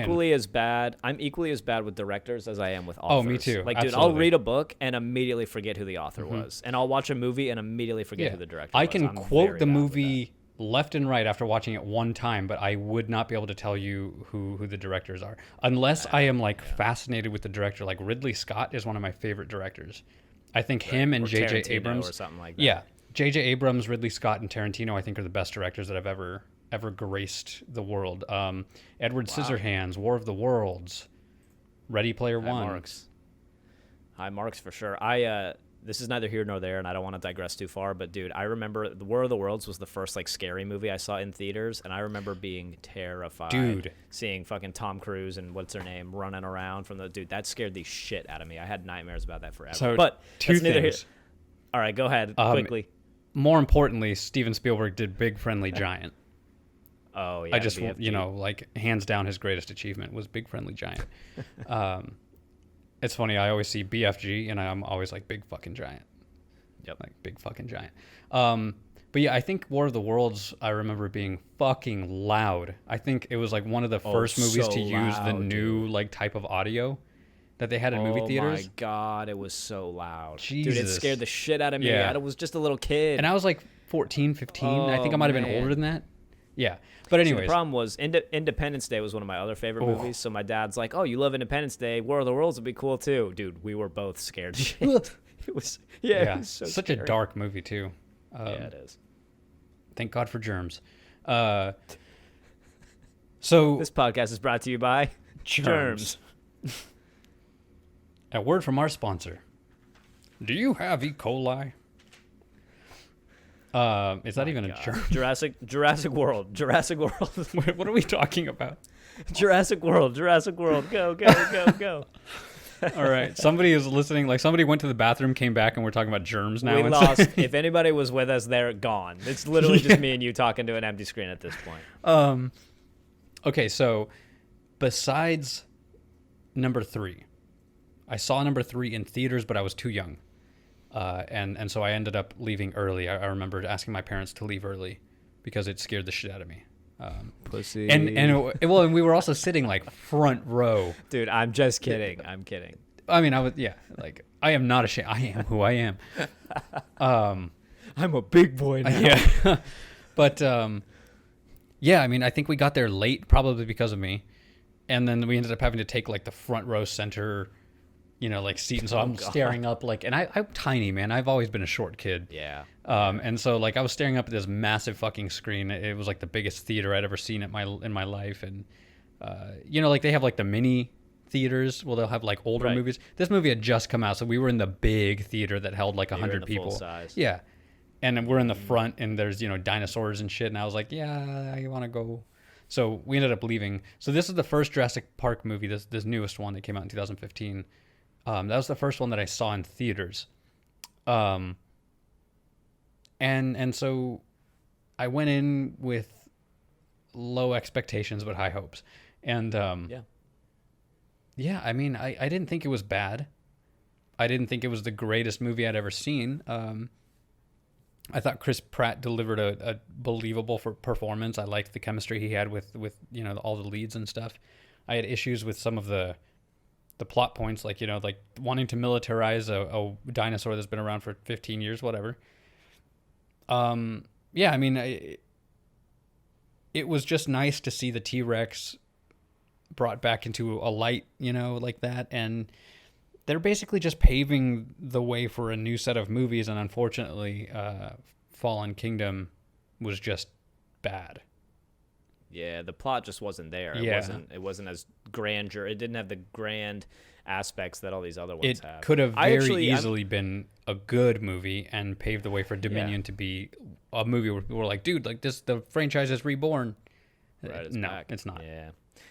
I am okay with most of the plot points that happen in Jurassic World, other than how the aspect of danger is created. I don't think that when you're watching that movie and the Indominus escapes, you're just thinking of all the stupid things that people did that let that thing out, and I just don't buy it. Her having to drive all the way back just to be told whether it's in the cage or not is ridiculous. Yeah. Her letting anybody into that cage before they knew for sure if it was out or not is also ridiculous. There's a lot of things that set up the danger in that movie that were really dumb. But otherwise, the premise, I thought they went the direction they probably had to go but needed to go. Like they the kid taking over the fucking orb. What'd you say? The kid when they're in that orb thing, why would you drive that thing anywhere other than its intended path? There's a lot of first of all, those things would not work, by the way. It's the BB-8 problem. They have zero friction. It's just glass sliding into mud, and you're acting like you're gonna no way, dude, no way. But anyway, there's a lot of little things like that in that movie that just you don't believe. Mm-hmm. But the general premise of them having a park, it's operational. They've been doing it for a little while. And then investors want to see more because dinosaurs seem kind of old news. It's kind of an analogy. It's kind of analogous to real life. And I don't mean real life as in real life in these movies. I mean actual real life. Jurassic Park came out. People were thrilled. And then the idea of dinosaurs became so mainstream that the movies didn't excite as much anymore. So I think it's fair to say if there was a Jurassic Park that, like Jurassic World that opened, like a Disney World or an Animal Kingdom kind of thing, people would get a little bit bored. I mean, even when you go to the zoo now, kids are not excited about seeing a lion or an elephant or a tiger anymore because you see them everywhere. You see them on the TV. You see them on the computer. You see them in real life now, too. It's just become old news. Yeah. So I get that they would try to make a new dinosaur, make it bigger and badder than ever. I'm on board with all of those plot points. And it looked awesome. It's just the way they... What'd you say? It looked awesome. Oh, it looked fucking cool, dude. The Indominus Rex looked really cool. Yeah. They made a cool-looking dinosaur, dude. Definitely. Those, raptor claws that are, hanging down. Yeah, it's huge, and it's just... You almost kind of feel bad for it, too, because it's just trying to figure it out. It's just trying to figure life out. It's a predator. Yeah. And it was alone its entire life. Yeah, it was it's a lab experiment. It's been basically tortured. Yeah. But... the plot in and of itself of Jurassic World, I have no qualms with. I get it. I think that's fairly realistic. It's just, again, this is the movie that started that goofy theory that I have that I really need to actually put some time in because it may not even be right. You could write a paper on that. But the theory of too many characters, too funny. TMCTF, dude. I'm going to put it on the Instagram. There's so many characters you're trying to keep up with this entire movie. And it's not just that you see people everywhere in the park. But it's, okay, you got, it starts out, you got the kids' parents, all right? Then you got the two boys. Then you go to the park, and then you got Claire and her assistant, Zara or Zora. What was her freaking name? I don't even remember the assistant. Zia something. I don't know. She had I don't know. I'm trying to remember. She had, the assistant that was supposed to basically take care of the kids. Oh, right. Yeah. You have her. Then you have Owen. You have... Claire, you got to keep up with them. You have the new Hammond, like the Indian dude who's flying the Right, helicopter that's right. around, who was really funny. I mean, he was funny. You have him that you're trying to keep up with. You have the bad guy. You have Owen's friend, his like helper and trainer. You have the bad guy and his crew, who's like, you know, trying to get like militarize these things. Like, dude, it's a lot of fucking It is. people. Too to try many- and keep too many up things with, going man. on. Oh, and then you have like Nick from New Girl and, you know, Peter Parker in this Into the Spider-Verse. I always forget his character's his name. That actor who's the guy who's like, he's wearing like the original shirt and he's in the little thing. He's the one that like, you know, helps her. You got him and his like girl that he's interested in. Like, dude, it's a lot of people to try to keep up with. And they just throw them all at you. And then of course the other problem where even in the more dangerous points of the movie, they're trying to be funny. Yeah. They're trying to be too funny. Like with the shirt. And I'm not saying like with the shirt or like, you know, Indominus Rex gets out and the kid who's at like the rollerball exhibits like trying to close the ride. And it's supposed to be like, you're supposed to be stressed because the dinosaur just got released. But he's like, you know, okay, sorry, ladies. Like, I just work here. Yeah, you know? yeah. And like, don't get me wrong. It is pretty funny. But it's at the wrong time. It's at the wrong point in the movie. You don't know if you're supposed to be scared or not It because destroys you're the laughing. tension, yeah. And then the pterodactyls are attacking the people, and the classic margarita dude grabs his drinks and runs inside.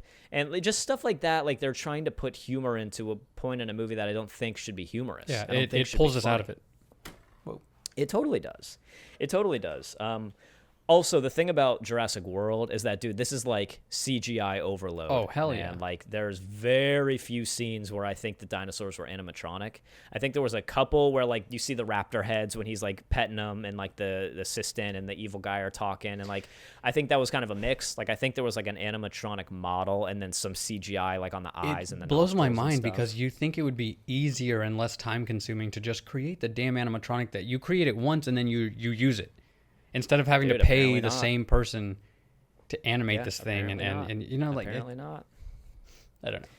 It's just that's what I mean when I say like you won't. I don't think you'll get a good Jurassic Park movie ever again until Hollywood stops being so much about the bottom line and so much about the return on investment and somebody just starts trying to make great movies again. Yeah. Because agree. I don't think that Spielberg goes into his original movies with the idea that this is going to be the most profitable thing ever. I think he goes into it to make an incredible movie. Gremlins, he did That's Gremlins. just speculation. I don't know. Maybe there's stories about him saying, you know, we're not doing it unless it's profitable, and that's why things like CGI take over. I don't know. That'd be interesting to read about. But it's CGI overload, man, and you miss something there. Poltergeist. Even the Indominus. Poltergeist. You miss something with having these people, these actors interacting with something real. Yeah, absolutely. There's a lighting difference, there's a physical difference. It's not the same. It's just not. This movie also, it's like the height of raptor intelligence too. When we've already talked about that, the idea that he's training these raptors and they're like domesticated basically at this point, that took me out of it. But I mean, again, it's not a bad story. I liked the acting for the most part. It's not as creative as the original Jurassic Park because it's basically, again, kind of the same story. It's another park, Yeah, it's a park where things go wrong and the dinosaurs get out, and that's essentially the same premise there. But it was grand. It was on an island the whole time. You know, there's real danger, even though the premise of it being set up was stupid. There's real danger. The Indominus is very scary. And then they bring the T-Rex back. They let him, you know, mess him Which up was at the cool end. and a nice nod to the series, you know, to the... Totally. Yeah. I like how the Mosasaurus is now like the new thing. Yeah, Like, that's what like is the new, that? Like, popular dinosaur. That's the big underwater one, the big giant whale shark thing Oh. that like jumps up and eats the great white shark that they have for it. That's what that is. Oh the yeah, that's right. Mosasaurus. Where he's like, I'm safe. Yeah, and then he just jumps up and eats him, basically. That's, like, the new, like, favorite dinosaur. Like, they're already, like, showing things of that. Like, even in Jurassic World, the last one, Fallen Kingdom, the beginning of that movie is fucking scary. Remember that? They're, like, going underwater in the submarine, and they're trying to collect it, and, like, that thing's still alive down there. Like, dude, that's scary. Like, that's, like, the Meg. It's like the damn Megalodon, dude. Like, it's a pretty cool dinosaur. Well, it's funny because I remember when Jurassic Park 3 came out, I wanted there to be some sort of underwater dinosaur, like a fucking Leopleurodon or something, but Yeah, and they make Spinosaurus that in the river. Kinda, yeah. You know what I mean? They like have him swimming around. I'm like, this is too much. Yeah. Like, I'm just not connected to It's this thing. amphibious. But I mean, what did you think of 3? Like, what are some things that you think 3 did right? I suppose. Jurassic Park 3 or I'm sorry, not Jurassic Park 3. Jurassic World. I don't know why I said 3. 4. is what I meant. think it's 'cause I Jurassic just World. brought it up. It's a lot of movies. It is a lot of movies. Jurassic Park 4, ultimately, I think the visuals are what give it the power that kind of gave it the opportunity to try and revitalize the franchise for whatever it is. I think visually, it's just it has the fact that it came out in 2015 on its side. Sure. So, I mean, you're right. I think that it loses a lot of the power in the visuals because of the lack of practical effects, but it makes up for it with like some of the set design and stuff that they're able to get away with, you know, like creating this massive park, you know, and like the freaking Indominus Rex and the raptors that look absolutely beautiful.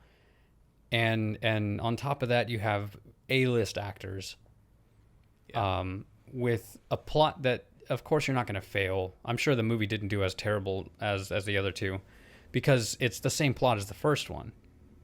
You know, it's the same plot, but it's done with modern day, you know, Yeah, it was a safe bet. implementation. It was a Yeah, safe bet exactly. for a movie. I don't even have to look at the score, and I bet you anything it's somewhere between a 60 and a 75%. You are. Oh, sorry, wrong page. Hold on, I got all these scores written down. Yeah, you are right on. You are absolutely right on. I mean, audience score was 78, so a little high, but the critics was a 70. Yeah. You're spot on with that. Because again, yeah, it's exactly, it is the same movie done with a modern twist, and it just had enough of the new, the acting and a little bit of comedy and just enough of those little tiny injections here and there to give it just a little bit of oomph. I would say that it succeeded in revitalizing agree. the franchise. I agree. I mean, obviously, they made another one. I Unfortunately, bought sorry, not to interrupt, but I bought a freaking a video game, Jurassic Park World Evolution or whatever. You basically really? you create. I played the like the Lego Jurassic World. It was fucking awesome. Oh, okay. See, I haven't played That that. was a really fun game. But- all those Lego games are so good. I basically just design a theme park, and I put the dinosaurs in, and people come in and look at them, and I have to make sure they don't break out, and it's awesome. It's fun. Yeah, it's like Zoo Tycoon. It's but basically literally Jurassic made Park. by the same people, but it's dinosaurs, so it's. Yeah, I mean, again, it was a safe bet, and it kind of revitalized the franchise. It's a rehashing of the same story, so I don't expect anybody will ever love these new Jurassic World movies as much as they loved like the original, because it's never going to be new again. It's never going to be that brand new story that nobody had ever heard before again. Oh, bless you.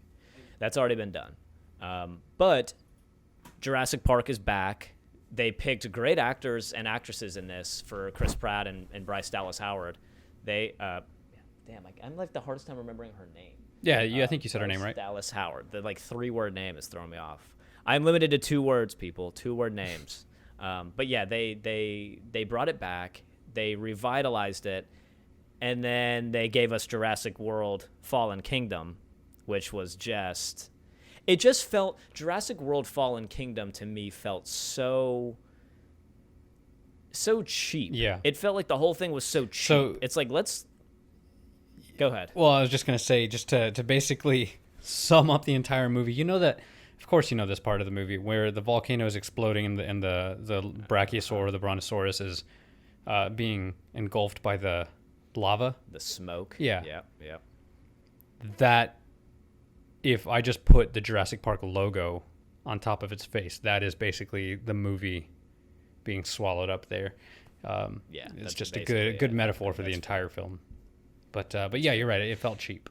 And Goldblum's dialogue starts to sound so preachy in the newer ones because you just heard it all before. And we joke around, like, we do tutor review videos on this channel, if you haven't seen them, where we'll watch like a new trailer and then we'll review it in 2 minutes. Well, we just did a tutor review on Dominion, the new Jurassic World coming out, and the whole thing is Jeff Goldblum saying the same. We hadn't even watched it brought yet, on our own, and we just Dude, assumed and it was going to be his voice. Yeah. and we knew it. And like, dude, you're just waiting for him to say "Life finds a way" again, and of course, you're just it's overdone. Something about at this chaos point. theory.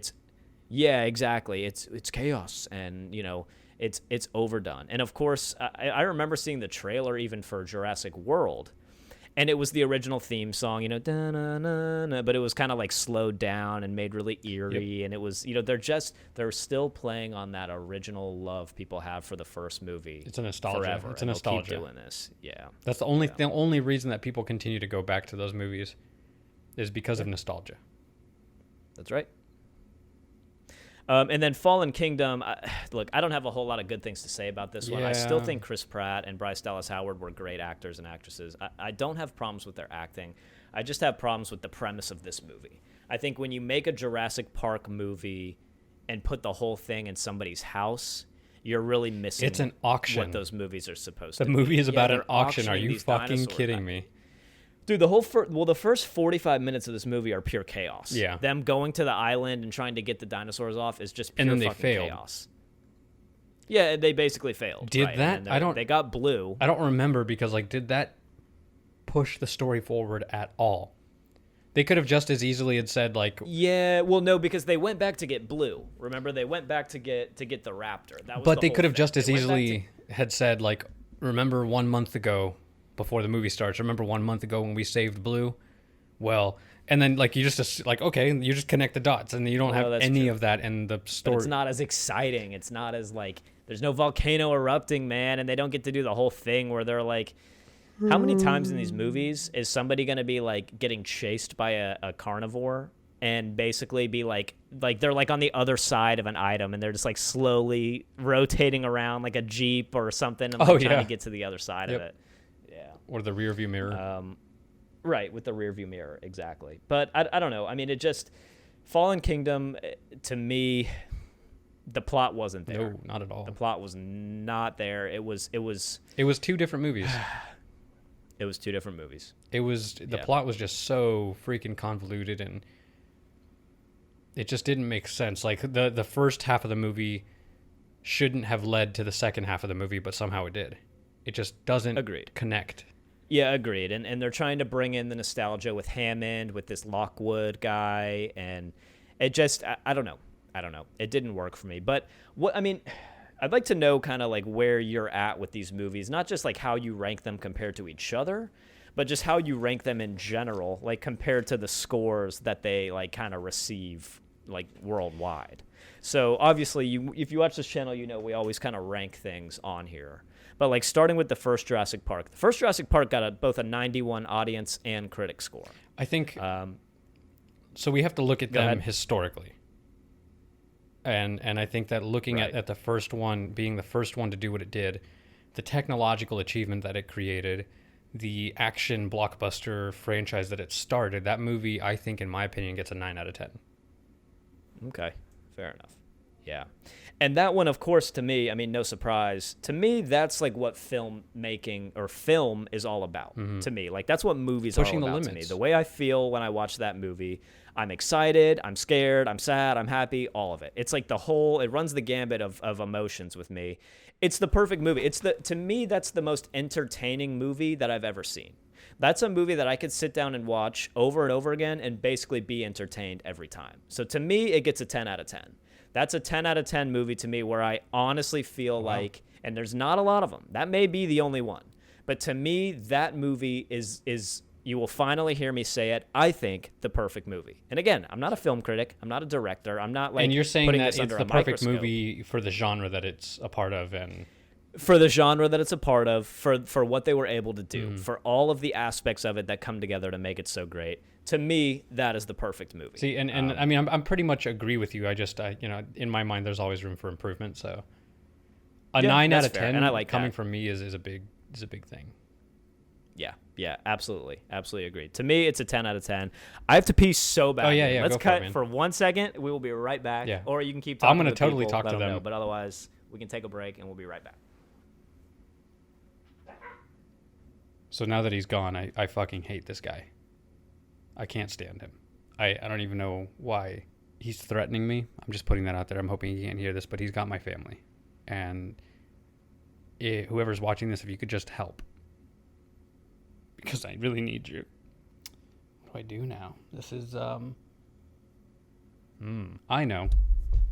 Let's see if I can play by ear Jurassic Park. It's a shot. Excuse me, Mike.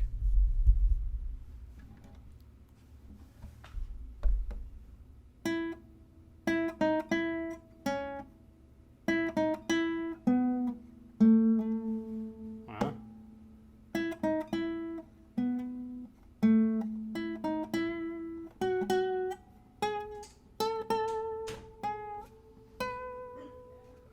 Huh?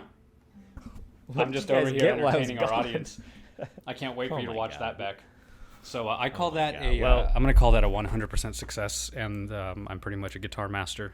So There you go. Dude, I've been drinking so much water today. My body is a well-oiled machine, but I have to use the bathroom like every 30 minutes. Yeah. And I'm not used to these long episodes anymore. So, okay, so Jurassic Park #1, to me, and again, I'm not a film critic, dude. I didn't go to film school, nothing like that. This is just strictly based on why are we this doing genre.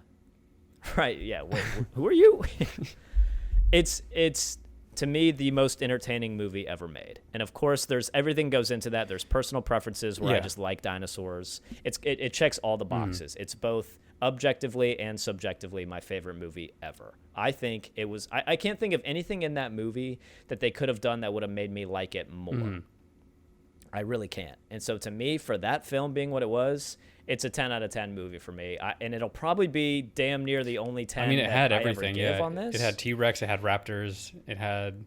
I mean, dude, like if you have anything that you genuinely think was a flaw in that movie, let me know, because I am interested to hear. And I've talked about this before. I've read about this before.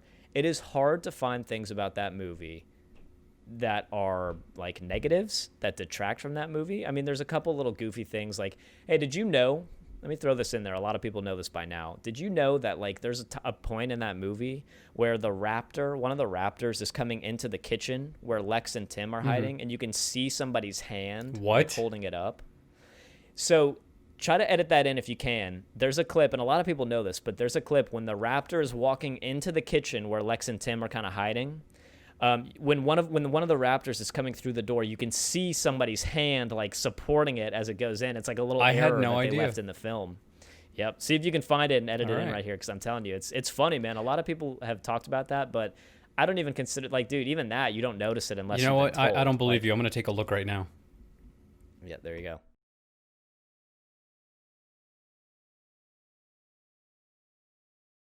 Oh, wow. Yep, I guess so. Wow. How about that? Magic of editing. It's the perfect movie for me. It's my favorite movie. I've watched this movie many, many times. It never fails to be entertaining to me. The scenery that they set up, the story they set up, the creativity of it for its time, the animatronics, the acting, the number of characters, the lack of them trying to force stupid humor in. The only humor in there is Goldblum, and he does that perfectly. That's his character. But they don't try to make everybody's character funny when they aren't supposed to be funny. So to me, you guys heard it, 10 out of 10. It is all-time favorite movie for me. It goes down as it has that #1 spot, and it always will. But there we go, 9 and a 10. Let's go to the second one now, because this one... So this is where it's going to get weird, because even though I think it's the second best, that's because of my own personal opinions and my own biases or whatever. So I'm going to score it based as like a critic. And I think that the movie itself gets, I'm going to say, a 6.5. Okay. It tried to deliver on a sequel to the original. It didn't quite get there. There's not much of a story that's unique enough for it to be a powerful movie in itself. And also it came out, it was just kind of overdone, I guess, at this point. Like, people were kind of over it. And so I can see that. And on top of the little things that you kind of pointed out earlier, I have to see it. I have to take a step back and see it, from an unbiased opinion. And definitely there's aspects to it that seemed a bit too theatrical, campy.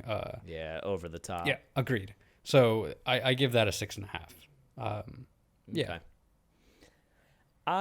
And I can kind of understand that score. To me, it seems like such a far drop from the first one, Like almost like it doesn't even seem like it could be the same franchise. That's how far away like it seems to me. It's like if it wasn't for dinosaurs, I almost wouldn't even think that it was like had anything to do with the first Jurassic Park. I think they were just trying to make a horror suspense movie at that point and not really focusing on the fact that there was like this love for the dinosaurs behind it. And I think that's where it kind of made its error. I don't know what they were trying to make, man. Like, would you even call, like, I would say that the first one was scarier than the second one. Yeah, absolutely. By far. It's like the second one lost that kind of, that anticipate. I don't know. It just, the second one to me was so over the top in the goofiest ways, man. It's zoomed in on everybody's face with this dramatization of stuff.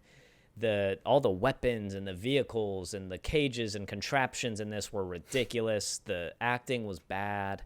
The plot was kind of weak. I didn't like it. And it's hard coming from a movie that I'm giving a 10 out of 10 and then coming into the second one and going, what the hell happened? It's a crazy far job for me.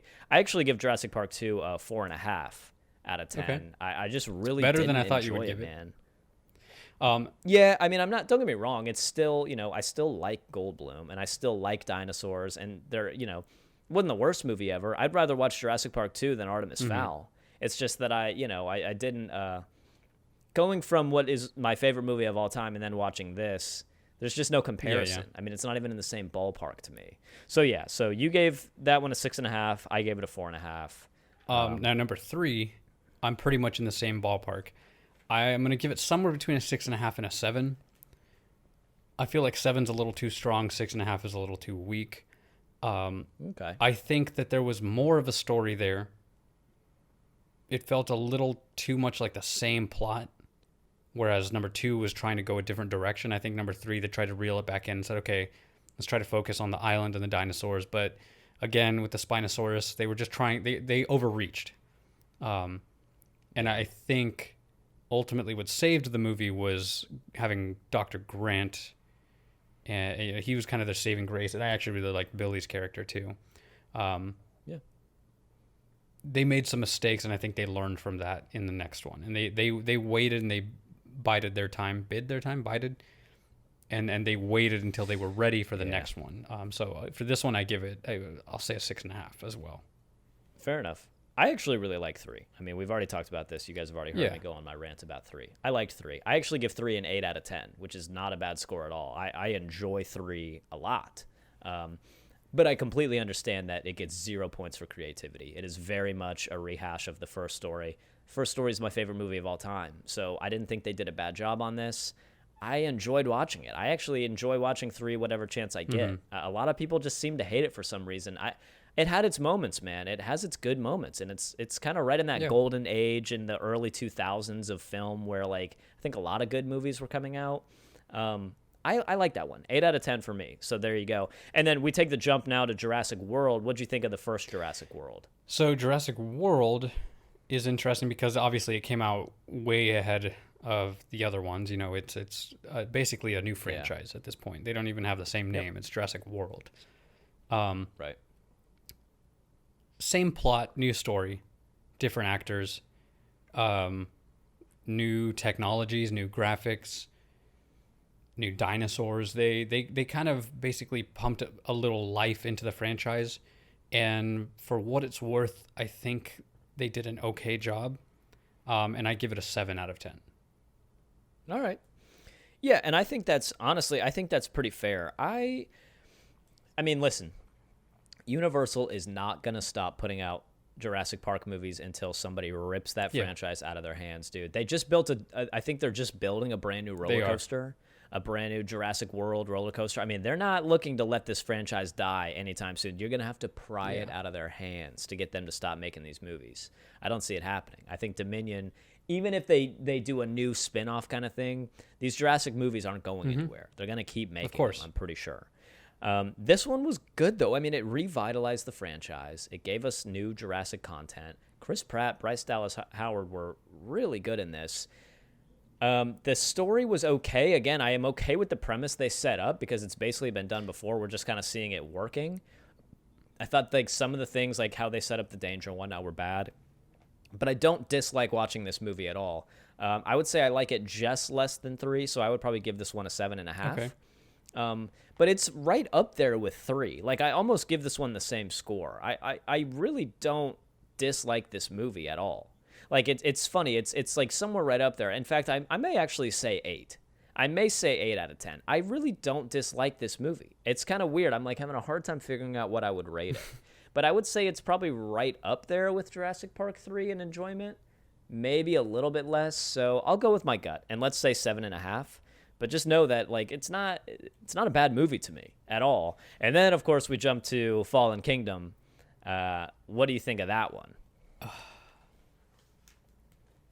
It's just chaos. The whole movie is just very chaotic and very chaotic.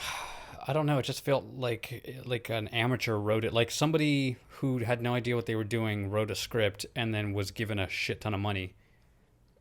And they created that. And I mean, honestly, like there's, I could spend another 30, 45 minutes, just ripping this movie apart. I give it a 4 out of 10. 4 out of 10. Yeah. It felt like every thriller action movie made today. It was just tropey.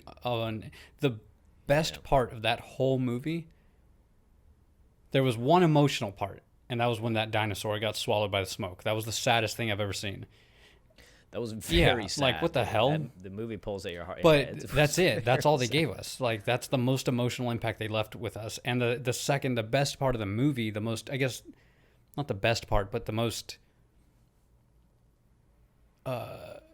tense, the part that delivered the most impact was the scene when that thing is fucking crawling around that little girl's room. Yeah, it was like fucking claws and shit. The Indoraptor that they made was very scary. But again, you're looking at a creature of a domesticated creature almost. It can lock on with a laser. That was and then so this acoustic weird to sound me. will get it to attack. It's like, really, dude? You're gonna put that in its genetics? Yeah, I don't. I'm not understand so that. sure. That seems a little bit of a stretch. They took, what they did? They took an already kind of far out concept and they kind of pushed it over the edge. They pushed it off. Like, the it's not a cliff. dinosaur anymore. They're It's like, a we're fucking gonna- missile. It's a fucking soldier. Yeah. It's a G.I. Joe villain now. You know what I mean? They took what was already a stretch, but we kind of appreciated that it was a stretch, and they pushed it off a cliff. It's like it They'll be went talking too in the far. next I agree one. with you. I mean, yeah, exactly. And the next one they'll be like doing sign language with the raptors, like clicking their feet and communicating, like click, click, click, click, click, like doing Morse Tactical code hand with them and signals. shit. Like it's, yeah, exactly, man. Like, yeah, they took the story a little too far in this one. But you know what? It felt like every cheesy action movie that comes out nowadays. It was all in like 1 or 2 settings. The whole color palette was blue the whole time. Everything was just dark blue, gray. And the acting from Pratt and Howard wasn't bad. This one it falls in the middle of the pack with me. It's a 5 out of 10 movie for me. It just, it is what it is. It didn't feel like I was watching a Jurassic Park movie. No. It felt like I was watching just like some action movie or thriller Like some movie or whatever. It B-rated didn't movie feel that like, happened to have dinosaurs in it. Yeah, like something you would see on sci-fi. It's like exactly, dude. Like I was watching Velocipaster or something like that. Have you heard of that, by the No. way? Have you heard of that movie? Dude, there's a movie. Velocipaster? It's called Velocipaster, and it's like a pastor who I think can turn into a velociraptor.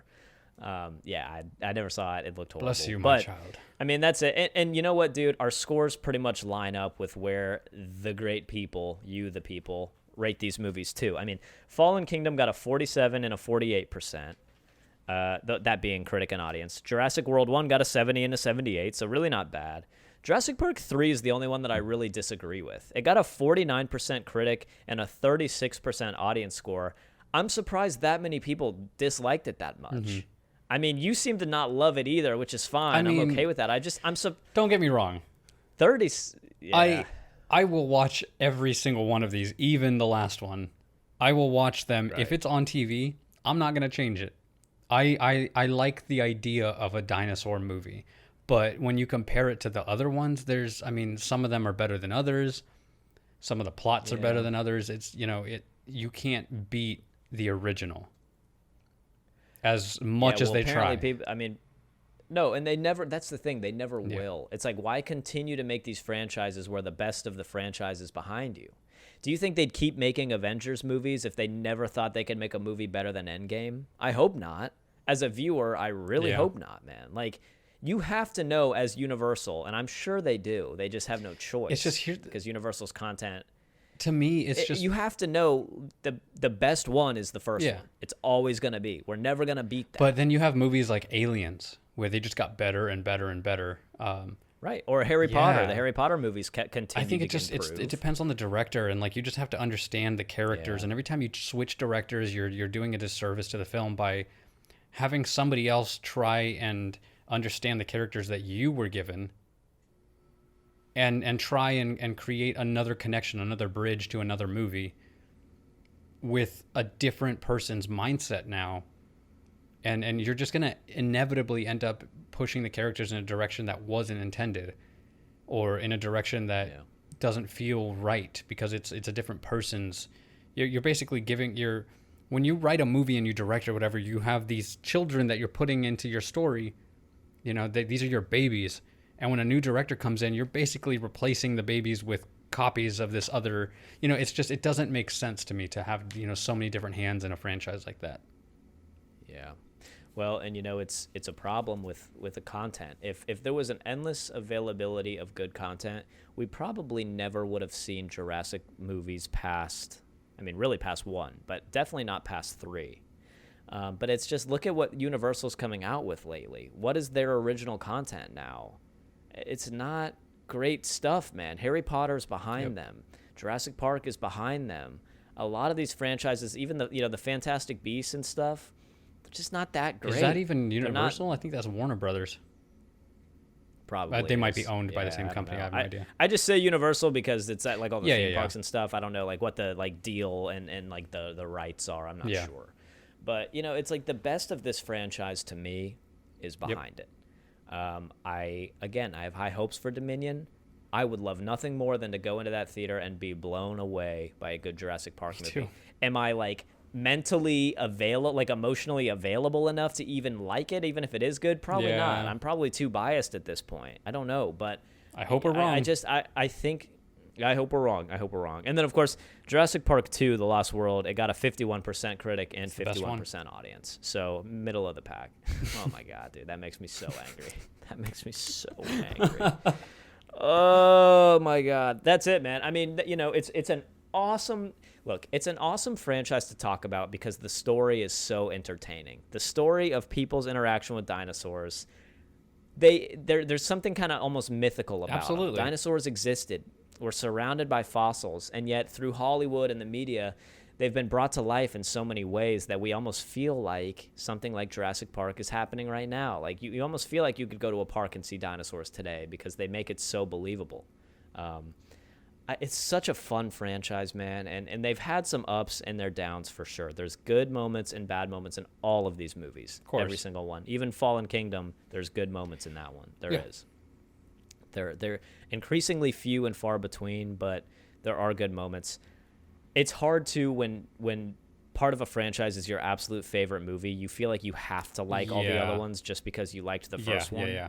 Like I feel like, I liked Jurassic Park 1, so I have to like all the other Jurassic Parks. Like I don't like 2. I don't like the last Jurassic World that came out.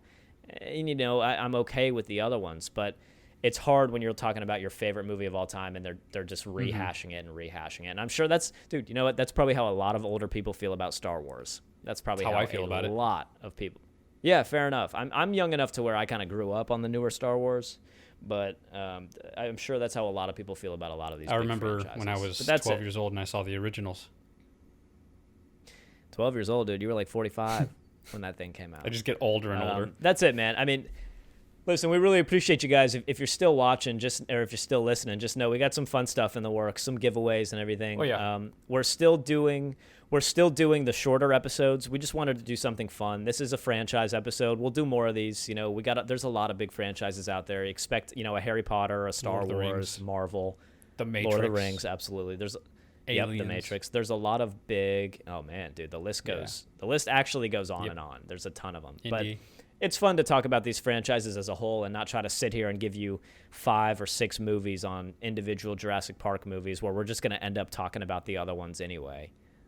So be expecting a review come out for Dominion. We're excited for it. We're going to see it when it comes out, of course.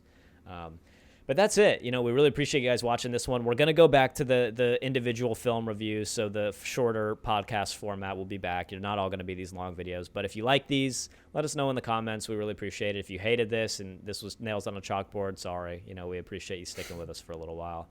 Thanks for all the love on the Instagram, giving us a subscribe if you haven't already, or if you're somebody just listening to us for the first time, we really appreciate it. Welcome to the channel, and that's it. Chris, you got anything else for the crazy and long-lived franchise that is Jurassic Park? No.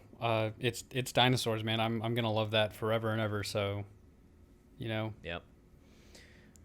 Well, and you know what? Just when you think they can't make another Jurassic Park movie, life finds a way. Fine. And here nice we are. segue there. That was good. That was. We got a new one. That's it, man. Critic in the Common Man. This was our franchise review of Jurassic Happy Park. episode 10. Happy episode 10. Thank you guys for getting us here. We are loving this. We're having a lot of fun with this podcast. We're out of here, Chris. Yeah. Say goodbye to the people. You know what I should do is be playing. I Please should exit, play the. Please exit with that harmonica music.